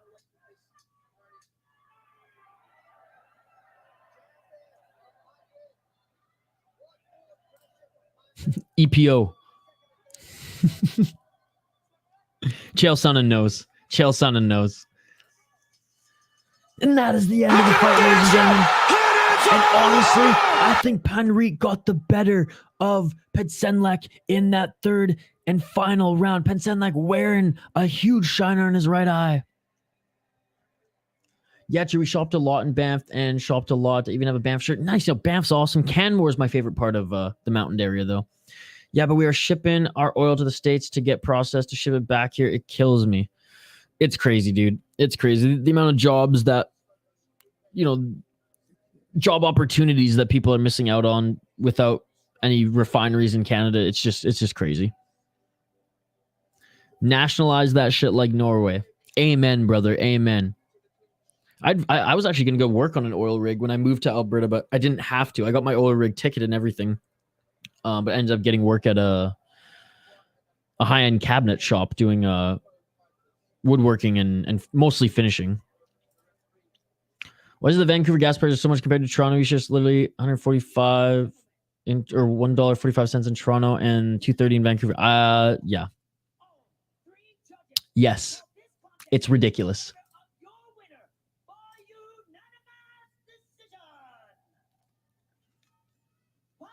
Panrit wins unanimous decision. Let's go. What a comeback. What a comeback. What a comeback.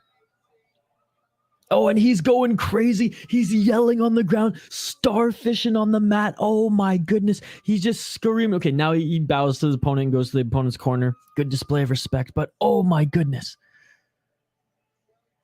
And there's Alvarez's wife again going crazy. She must be sitting right next to the mic. Gas was $3.20 here yesterday. It was under $2 2 years ago. Dude, when I was growing up, it was under $1 a liter because it's per liter in Canada. But I was rounding up. When I left British Columbia, it was just shy of $10 a gallon. I have a Squamish shirt too, which someone at school also has. That's where my brother got engaged. Dude, no way. That's where my parents got engaged. Was Squamish, or they met each other in Squamish. Oh my god, I love the translated subtitles here. Should I read what the subtitles say? Because they're totally wrong and it's hilarious. Bring back $20 full tanks. Amen, brother. Amen. Yeah, I had a 1.8 liter Acura Integra in high school, and I was able to get that shit almost filled for $35. Isha, you're actually making me break my eardrums in a cafe listening to you and everyone's talking on top of you with my earbuds. Well, turn me down then. Turn me down because I have my levels on my soundboard here. I ain't even close. I ain't even close to maxing out here. Oh, nice. My brother's planning on moving to Calgary, so one more less brother when he moves. I love Calgary. I lived there for 3 years. My other brother moves out of home. I'll be the only sibling. Yeah, I lived in Calgary for 3 years after high school, just shy of 3 years, and I think it's one of Canada's most underrated cities, to be perfectly honest. It's awesome. It reminds me a lot of Minnesota, actually, or Minneapolis. If St. Paul and Minneapolis were actually one city, not separated by the river, that would remind me more of Calgary. Similar vibes, though. Similar vibes. That means great Wi-Fi for my streams. Absolutely. Great fight, ladies and gentlemen. Panrit, awesome win. Was a close fight. They both got dropped. First round, Panrit got dropped. Second round, dropped his opponent. But that third round, he came out the better fighter for sure.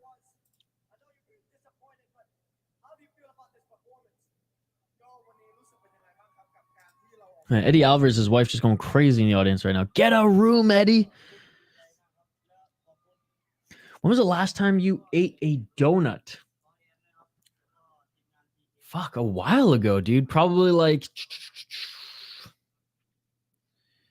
I want to say 7 months ago. Back when I was in Canada. That also means I can do my 12-hour stream. I have a question. How do you put the music in during your breaks before and after the stream? I use a program that has music built in that I can upload music into, but it has to be license free or YouTube will shut that shit down. But yeah, I have a program where I can upload music into my stream room that I operate here. Spend a lot of time at Cowboys in Calgary. Yeah. Cowboys, and there's a certain establishment right across the street from Cowboys. Wink, wink, nudge, nudge. That I may have spent more time in because I was a delinquent 18-year-old. And my best friend was dating one of the go-go dancers. So we got in for free. So Cowboys is where we used to pre-drink at the establishment across the street from Cowboys, then hit up Cowboys. But to be perfectly honest, when I went downtown, I mostly was downtown for the music scene. So we'd pre-game at the certain establishment, and then we'd either go to like the hookah bar that was next to a concert hall, go see some shows, or go usually to a club or a music joint, like a music club or something like that had like multiple levels of bands playing. Like most of the time it was like punk band in the basement, like indie band mid-level, and like hip hop in the top level. And it was right next to my favorite hookah bar. And you couldn't drink at that particular hookah bar, which is awesome because anyone who serves alcohol at a hookah bar, they're crazy because you're just going to have to clean up people's fucking puke because you get a good fucking tobacco buzz hitting the hookah. But yeah, let's just say as an 18, 19-year-old, they scanned my ID one time at a certain establishment. They're like, huh. And I was like, why are you laughing? They're like, you've been here 12 times this month. I'm like, oh my God. Oh my God. And again, it was for the free, not the free, but it was for the cheap pre-gaming drinks. For me, several weeks ago, love having you here, Isha. Just don't bring Canada with you. I've heard Californians are ruining Texas currently. Look, people, this is what, no, Benjamin, people think that Canadians are Californians. Canadians are pretty much Minnesotans. Like, think about people in Minnesota. That's us in Canada. People get the wrong idea. All these crazy, like, right-wing folks are just like, oh, yeah, Canada's this, Canada's soft, Canada's... Dude, Canada is like one of the most blue-collar nations ever. And they're very much like Minnesota. Yeah, a lot of them may vote blue, which sometimes I agree with and don't agree with, okay? Because, I mean, I'm very much center, I guess. I think both of the sides are donkeys right now, to be perfectly honest. But no, people get the wrong idea. I mean, obviously, like, Western Canada, very west-leaning. But for the most part, man, everyone here is very much plaid wearing, fucking wood chopping, Tim Hortons drinking, hockey loving, blue collar folk. Canada culture, if you want a comparison for the United States, it's not California at all. It is very much Minnesota. So can I just use YouTube audio or start the stream earlier for music issue? You can use the YouTube audio stuff for sure, but I don't use the YouTube streaming, like YouTube Studio. I had one a month ago. What kind of donut did you have, Diego? Wouldn't happen to be Bloodies, eh? No. Let me... What's the name of it? I forget the name of it, but it was owned by Vivid. Let's just say that. Let's just say it gave actors and actresses jobs in between their filming. My brother's girlfriend's mom's relatives won the house because the winner of the Calgary Stampede didn't want it. No way. That's crazy. Calgary Stampede's a lot of fun, by the way. I have a few really funny Calgary Stampede stories that maybe I'll bring to a member stream or one of the slower streams one day, or like a retro stream or something. All right, folks. Main event of the evening, of the morning for me, evening for all you out east. Oh, man. Foul one. I'm trying to remember the name of the place now. Oh, Blondie's. No, it wasn't Blondie's. It had a good name. It had a good name. I remember I took my boss from work there once. His wife was not happy. He wanted to live vicariously through us, the youngins. All right, main event of the evening next here, folks. Just updating the ticker on the bottom of the screen. I mean, maybe they renamed it Foul One because I haven't lived in Calgary since 2014. What's my favorite pizza? Type of pizza or like just toppings? Put it this way. I if there's damn good cheese, I'm good with just a really good cheese and elite tomato sauce pizza. However, usually I'm going thin crust. If not, I'm going Chicago style. And I keep it simple. I don't like the crazy pizzas, like people making like the Big Mac pizzas and all that stuff. Like, sure, I'll eat it. It's fine. It's stimulating. But like, give me like a pepperoni sausage. Give me like a special with onions, green peppers. Give me honestly tomato feta on a thin crust with a little bit of like a little bit of sprinkled feta and some tomatoes, and I'm good to go. I'm very simple. For me, pizza just has to have good cheese and has to have good red sauce. Anything else is extra for me. Hawaiian, because the creator was asking me to do that, so I was just wondering how you do it. Okay. So I use StreamYard, and it's easy with that. Morning for you still? Yeah, it's barely morning for you still. For me, it's 10:53 a.m. You got a few more minutes. What's Chicago style for those in Canada? Chicago style. It's the same thing. Not quite deep dish, but square cut, thicker dough, cheesy. Okay, now I'm curious.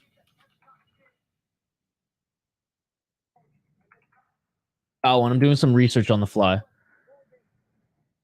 Oh my God, you actually might be right, dude. I think they changed the name.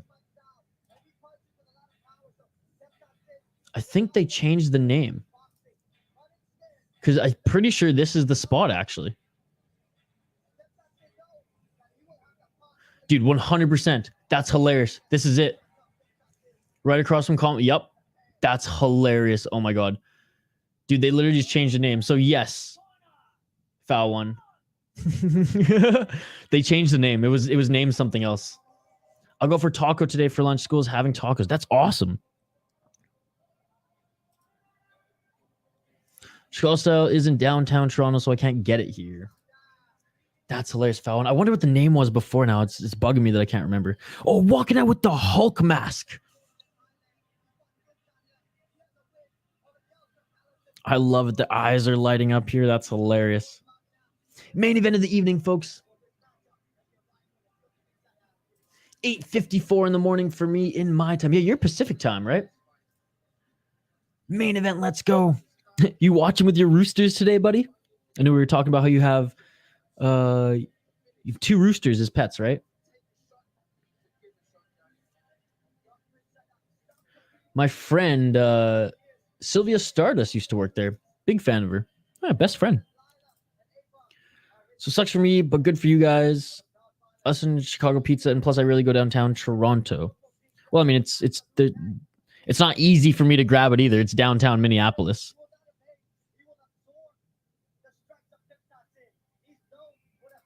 It's free to sign up for FanDuel sports booking, but holy hell is this app buggy as fuck. I hate this shit app. Gravedigger, VPN. Just get a VPN. Just get a VPN, brother. You already have a VPN. Just use it. Just use it. Set yourself in Singapore and fire up YouTube. Downtown Toronto, let's go. Have you ever lived downtown Toronto, foul one? I have an uncle and two cousins in Toronto. I have an uncle and two cousins in Toronto and an aunt and two cousins in Montreal. Those are the only other family members on my dad's side who are in Canada. The rest are in Texas. Yeah, for the United States, the rest are just in Texas. And then the others are scattered around the world. Oh, Texas and Detroit. I have some family in Detroit as well.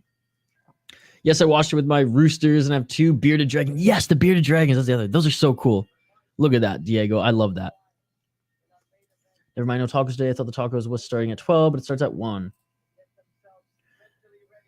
We just call it Toronto, though.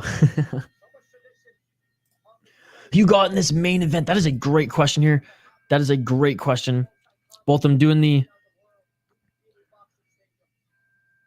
ritual intro dances here at the Lumpinee Boxing Stadium. Each fighter, like the broadcasters, has their own flair for it.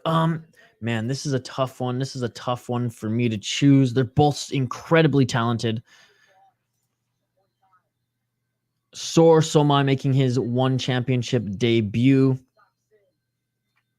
Actually, they're both making their one championship debut. I think I'm going to go with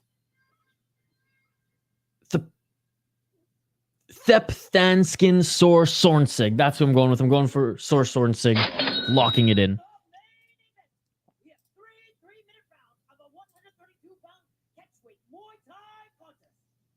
Nice, dude. That's awesome. My neighbor's is a rooster, and he came out in my yard once, and he woke up everyone. In Canada, is maple syrup all the same, or is there variety with sweetness and viscosity? Great question. Such a huge variety, because on the East Coast, middle of Canada, and Central Canada, and West, they're different types of maple trees. So and you can see, actually, we did a maple syrup tapping video on this channel, Kyle and I, and the West Coast trees are a lot thinner. It's a lot runnier and less sweet, but more maple flavor heavy, if that makes sense. Not necessarily as sugary. There's more sugar in the actual sap out east and in Central Canada. So Eastern Canada, that's where you get that like thick, rich with sweetness, like Quebec, French maple syrup. Central Canada, it's like a little bit of both. But I really like Western Canada's version a little bit more, just because it's less sweet. It's a little runnier. You can spread it out easier on your pancakes or whatnot. And it's more flavorful with maple and less sweet. Hell yeah, foul one. Locking it in. Leaf season ticket holders. Dude, foul one. Hell yeah. That's awesome, buddy. That's so cool. Hey, like I said, I respect you guys. I can never like the Leafs. All right, round one, main event of the evening. Shout out to everyone who's joined us throughout this event. We're going to focus on this fight here. We'll talk a little food and stuff later in this stream and later tonight as well. Round one. Let's get it on. Let's get it on.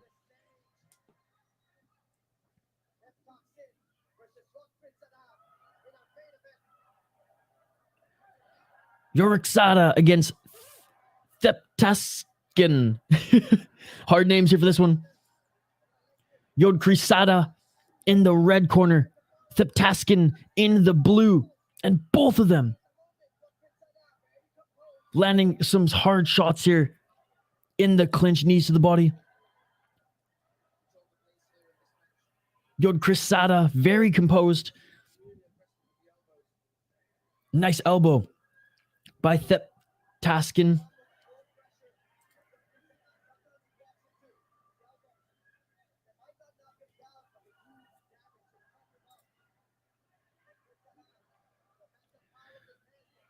Yeah, Benjamin, I ain't never eaten that. I don't know what it's called now. Formerly Aunt Jemima. For me, that shit was trash.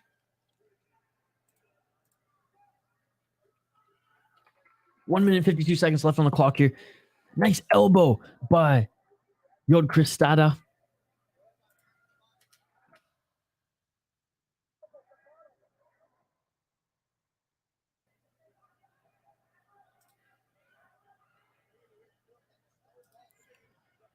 Both of them are fighting very close in the pocket, hand fighting a little bit, clinching and going with elbows. Nice step in left elbow for Theptaskin. And a counter right elbow for Yod-IQ. I mean, these guys are throwing elbows in the pocket. That seems to be the game plan. Clinching, but like barely clinching, holding each other's shoulders there and trying to get elbow shots out. 1 minute and 12 seconds left on the clock.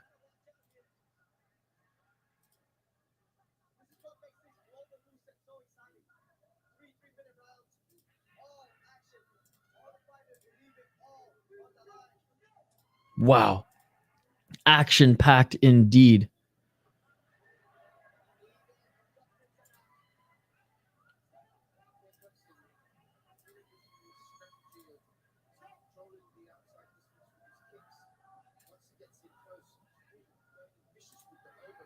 Vicious elbows. Both of these guys getting in close. 34 seconds left on the clock. 25 seconds left in the clinch here. Again, a lot of elbows from both these guys. That seems to be the battle here. That seems to be the game plan by both of them. Oh, and a nice right hand followed by a left elbow from Theptaskin.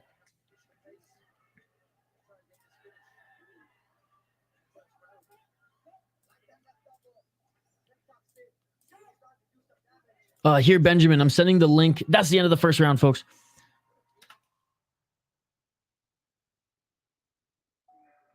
I'm sending you a link. There's a few videos here where Kyle and I tapped some maple trees and made some homemade maple syrup if you want to check it out sometime. We can't make maple syrup down here, so we get Walmart maple syrup, plastic fake maple syrup, sugar-free garbage, or cane syrup. Cracker Barrel uses half maple syrup, half cane syrup, and it's delicious. Ooh, that would be good. That would be good. Yeah, Benjamin, I threw a link in the chat here. I'll find the individual videos before we hang up the gloves, too. Nice. Akhmed left you? God damn it, Akhmed. Do you know Hot Take Hockey, Isha? I do know him. Rod Tang versus Gaethje at 145. Who wins? Oh my god, that's a great question and a great fight. Because yeah, Gaethje's not going to wrestle, so it's going to be a Muay Thai fight.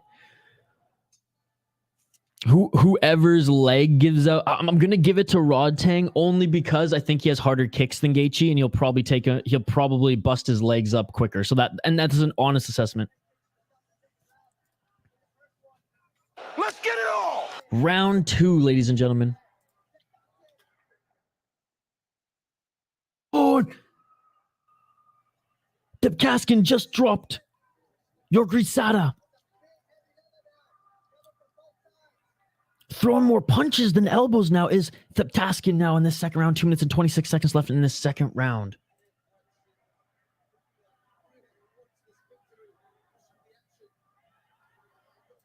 I've never met him, no. I've just seen him on YouTube. I think he's done some work with THPN, though, but that was after I left. The All-Star Game's for younger folk. The only All-Star Game I cared about was when John Scott was voted in. Damn, son. What a high-paced main event in the evening. Look at the left eye of York Risada. It's starting to bruise there. York Risada very much using more elbows than anything. Theptaskin doing a good job of mixing in both of the elbows and punches in this fight. Gaethje's always looked like he could cut down to 145 if he wanted to. I wonder how he'd do there. Oh, and another right elbow. See, that's why I want to see cross-promotional fights, man. Or like tournaments. Like Gaethje, a 145 Muay Thai or kickboxing tournament. UFC sends Rod Tang, send Gaethje. It's mostly for the fans. It's mostly for violence. But yeah, we'll never see it. I think Gaethje could cut down too. I just don't think he wants to. Because like, he's a thicker guy. And that's like no disrespect. He's not like completely cut ripped. Like I think he could 100% make it down there. Probably would be a tough cut because he's just like not used to it. But he's a wrestler. They've had to do tough cuts. Nice. 40 seconds left in the second round.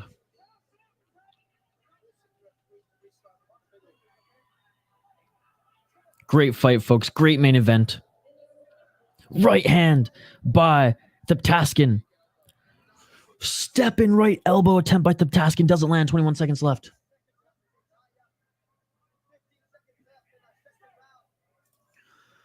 Also, I want to sign up for any parlay app, but unfortunately, sports betting is frowned upon in Alabama. Yeah, here too in Minnesota. I know you can do daily fantasy with DraftKings, which is very similar to like throwing parlays up together, and it pays out pretty good. And I know that's legal in Alabama. Yeah, we were roommates. Gaethje with Edson Barboza's body fat percentage is a mythical fighter. Dude. Exactly that. And Barboza, though, like he was never championship material, he was so fun to watch in his prime. So fun to watch. You knew you were getting an exciting fight if Barboza was fighting.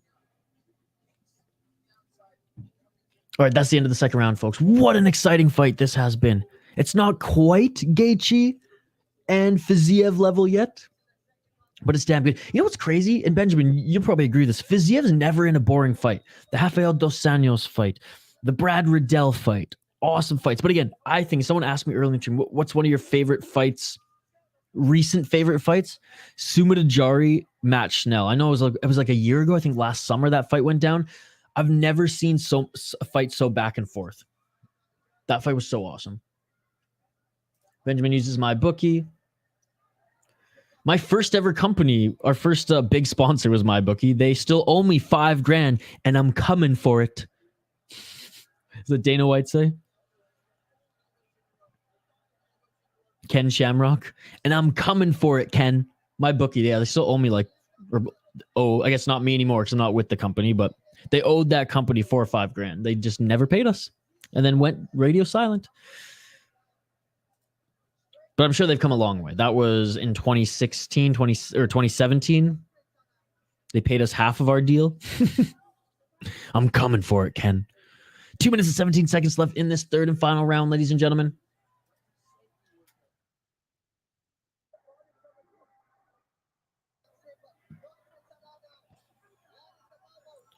Yorkisada, he is cut. He is bruised. He is battered. Taptaskin, second and third round. I think it's been all him here. Looks like he might have a cut above his left eye as well. That hurts the blood of Yorkisada.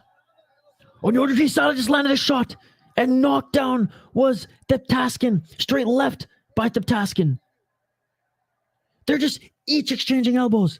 That left elbow of Yorkisada is insane. The Lumpinee Boxing Stadium is going crazy right now, folks. What a fight. What a fight. Elbow only fight. This is amazing.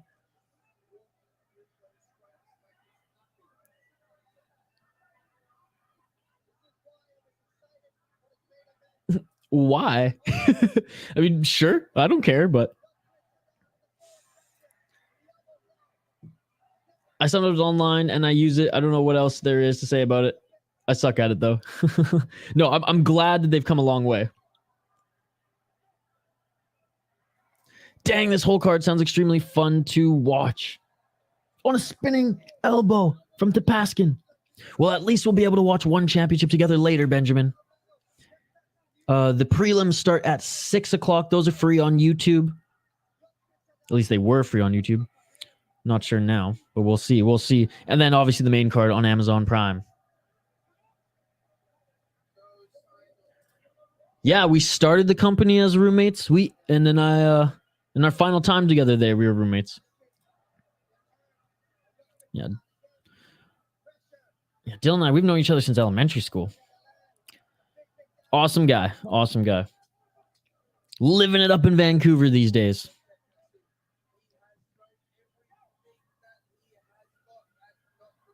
Both small town kids now living in big cities. It's hilarious.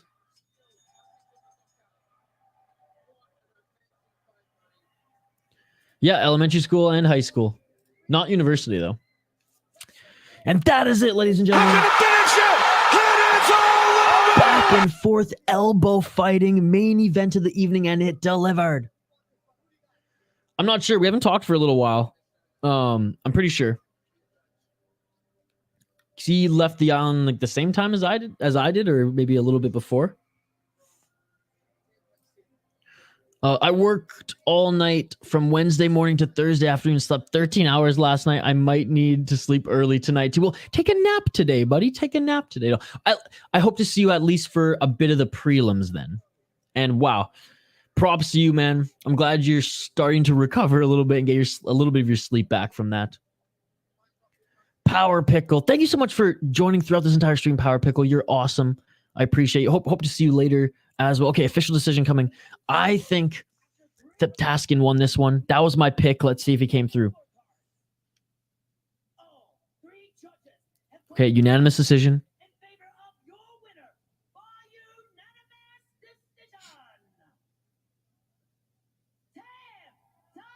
There we go. Taptaskin, Sor Sornsing wins. Unanimous decision, baby. Let's go. Let's go.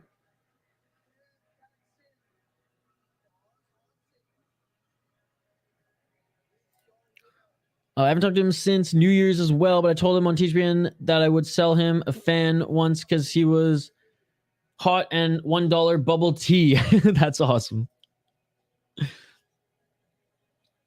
No, they're crushing it over there at THPN. They never needed me. It was a fun ride. So many great hockey podcasts there. And so many good people there as well. Great creators.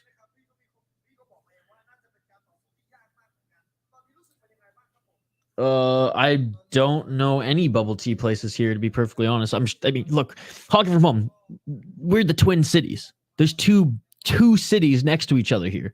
So there's bubble tea. Guys, you know this. Like, I don't have a lot of money. I don't leave my house much. So, like, I just don't go out. So I don't know all the good places. That's what I'm saying. Like, I'm poor, okay? I'll be honest. I have no shame. I'm poor. I don't have a lot of money. I don't seek out bubble tea. Bubble tea is expensive. But I do love bubble tea. And back home, there's a lot of good bubble teas places. 3 or 4? Started it in 2017. I left last year. Are you feeling fully recovered from that flu now, Yusha? Yes, indeed. It was, the worst of it was like 3 days. The first day was like horrendous. The second day was like just headache and like rehydrating. And the third day was just like, okay, my body went through a lot. But no, I'm definitely 100% recovered now. Thanks for asking, buddy. 5th. Oh, he's getting the 10 grand. Let's go, baby. He deserves it. Gotta go, lads. Really enjoy watching one with you. I really enjoy watching one with you, Power Pickle. I hope you join us for the next event in what, like 7 hours time? I go for bubble tea once a month. Which was your go-to in Vancouver? Ooh, I couldn't tell you one by name. Because I didn't live in Vancouver, right? I lived on Vancouver Island, so like it's a 2-hour ferry ride to the outskirts of Vancouver plus an hour drive into the city. So like I would go to whatever. There's so many of them. So I'm sure that there's like some primo ones there, but I couldn't tell you. I didn't have one in particular. Bro, UFC San Antonio losing lots of fights. Only 11 fights left now. Damn. There was a fight missing in this card. Where was that? Heavyweight MMA. The Russian guy apparently pissed hot. He failed his drug test, so they canceled the fight. Yeah, well, you know what? I'll do some research. We'll do some research, and we'll find a good one next time that we're both there. All right, fight of the night brought to you by Monster Energy. Which one won fight of the night? Oh, dude, the broadcast is going crazy. Oh, yeah, so fight of the night was Pensanlek against Panreet.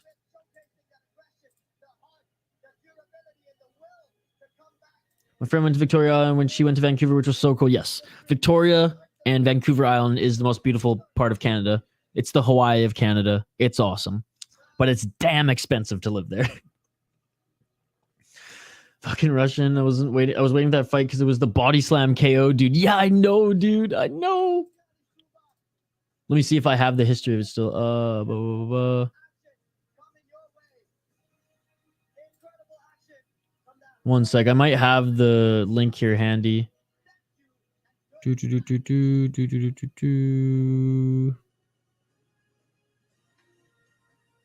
here it is. We'll show it quickly. Because we didn't get to see him fight before we hang up the gloves here. We'll quickly show it. Here it is. Boom! Walk off slam KO. You want to watch it again? Let's watch it again. And boom! Look at that. Look at that. I didn't know there was a university named after me and an island named after me. Well, the island's actually called Vancouver Island. It should be called Victoria Island. But yeah, I went to the University of Victoria, and there's 2 actually big universities on the island. Actually, there's 3 now. There's Camosun, Vancouver Island University, and University of Victoria. I didn't go to Vancouver. It's called Vancouver Island, but I appreciate you calling it Victoria Island because it should be called Victoria Island. Yeah, next time you let me know.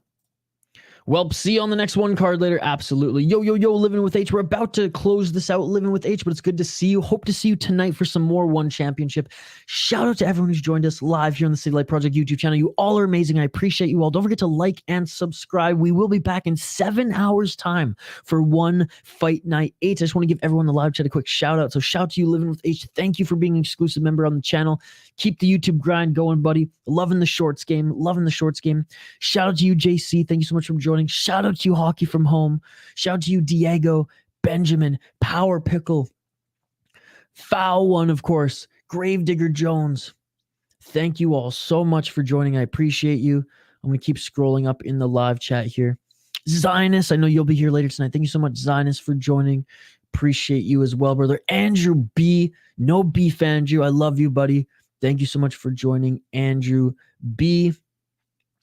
Big Nose You, thanks so much for joining. Big Nose You, hope you get a watch later as well. I said Power Pickle. Yes, welcome to the community, Power Pickle. It's awesome having you here on the stream as well. Let's just continue. Baker 91, shout out to my hockey brother Baker. Thank you so much for joining. Baker was showing the City Life Project some love. Mr. Big Wig, Majid, AG Lig, Vietnam, Ham, Jam, Fig, Stig. Thank you so much for joining. I think he won comment of the night here. The one-eyed Dagestani is named Ivan. I can't see a lot. Shout out Habib. Thank you so much for joining, Habib. Eddie Rodriguez. Thank you so much for joining, Eddie Rodriguez. Ian Fitzgerald. Thank you so much, Ian. Thank you so much, Mr. Grant Gregory. Also an exclusive member here on the channel, Mr. Grant Gregory. I appreciate you. Leo the Dawn. Thank you so much for joining, Leo the Dawn. Leo the Dawn, he may have broken up with his girlfriend, but he got her VPN. Peak Master, thanks so much for joining, Peak Master. You're also an exclusive member on the channel, so I appreciate you. Roid Rage, thank you so much for joining, Roid Rage. Appreciate you, Roid Rage. Maps Nos, thank you so much for joining, Maps Nos. New community member as well. Ali Silva, thank you so much for joining, Ali Silva. Jelani, thank you so much for joining, Jelani. Also an exclusive member of the channel is Jelani. And FR, thank you so much for joining, FR, on the channel. And that is it for everyone who commented in the live chat today. Thank you all so much. Dun, dun, dun, dun, dun, dun, dun, dun, dun. See you later, Hockey from Home. Hockey from Home. You got to start doing it yourself. You can't keep asking me to do it every time.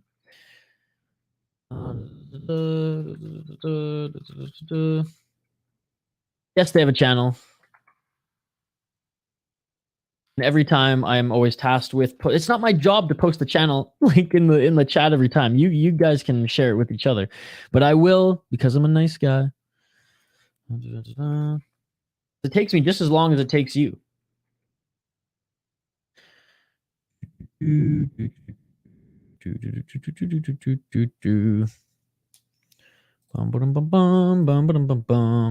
guys literally, come on, guys. You both commented on the same thread and you can't click each other's channel. Here it is. You guys literally commented on the same video or same post or whatever. You can literally click each other's link. See you all tonight as well. See you tonight after church. I appreciate you guys. Thank you so much for joining. If you're new to the channel, like and subscribe. We do live play-by-play, live commentary, live reaction, and most importantly, interaction. We had a huge maple syrup and food talk here today. Isha posting link is literally a free sponsorship, right? Benjamin, check out those maple syrup videos if you haven't already. Bunch of goofy Canadians drinking beers, making maple syrup. Is there anything more Canadian?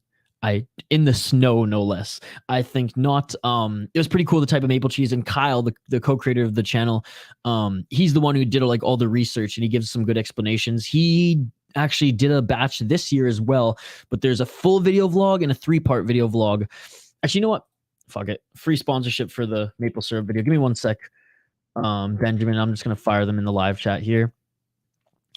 I think I threw the 3-part video together in one big video earlier this year. So this is from 2021 and the 2022 batch. I've yet to try, but I will in a few weeks when I go visit home. Literally just going home to meet with my finance person, do taxes, and see my mom. And this was the 2022 batch video.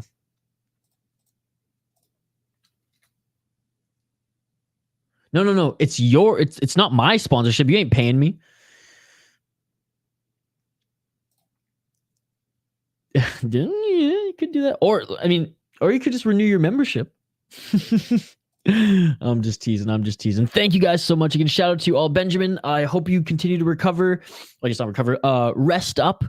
Hope to see you at least for a little bit tonight on the One Championship Fight Night 8. No. You ain't paying me. I'm sorry. Oh my God. You're awesome. Thank you so much for the support, all of you. I will see you this evening for One Fight Night 8. Shout out to everyone who joined us throughout the stream. You all are amazing. I appreciate you all. We figured it out. VPN for the second half of the show now moving forward. It sucks for us, but at least One Championship is growing. More money into the league means more money to pay the fighters, more money to put on more shows in the United States, and that's what we want to see, baby. Shout out to you all. I will see you later tonight for One Championship Fight Night 8. Peace. I'm out of here, folks. Yeah.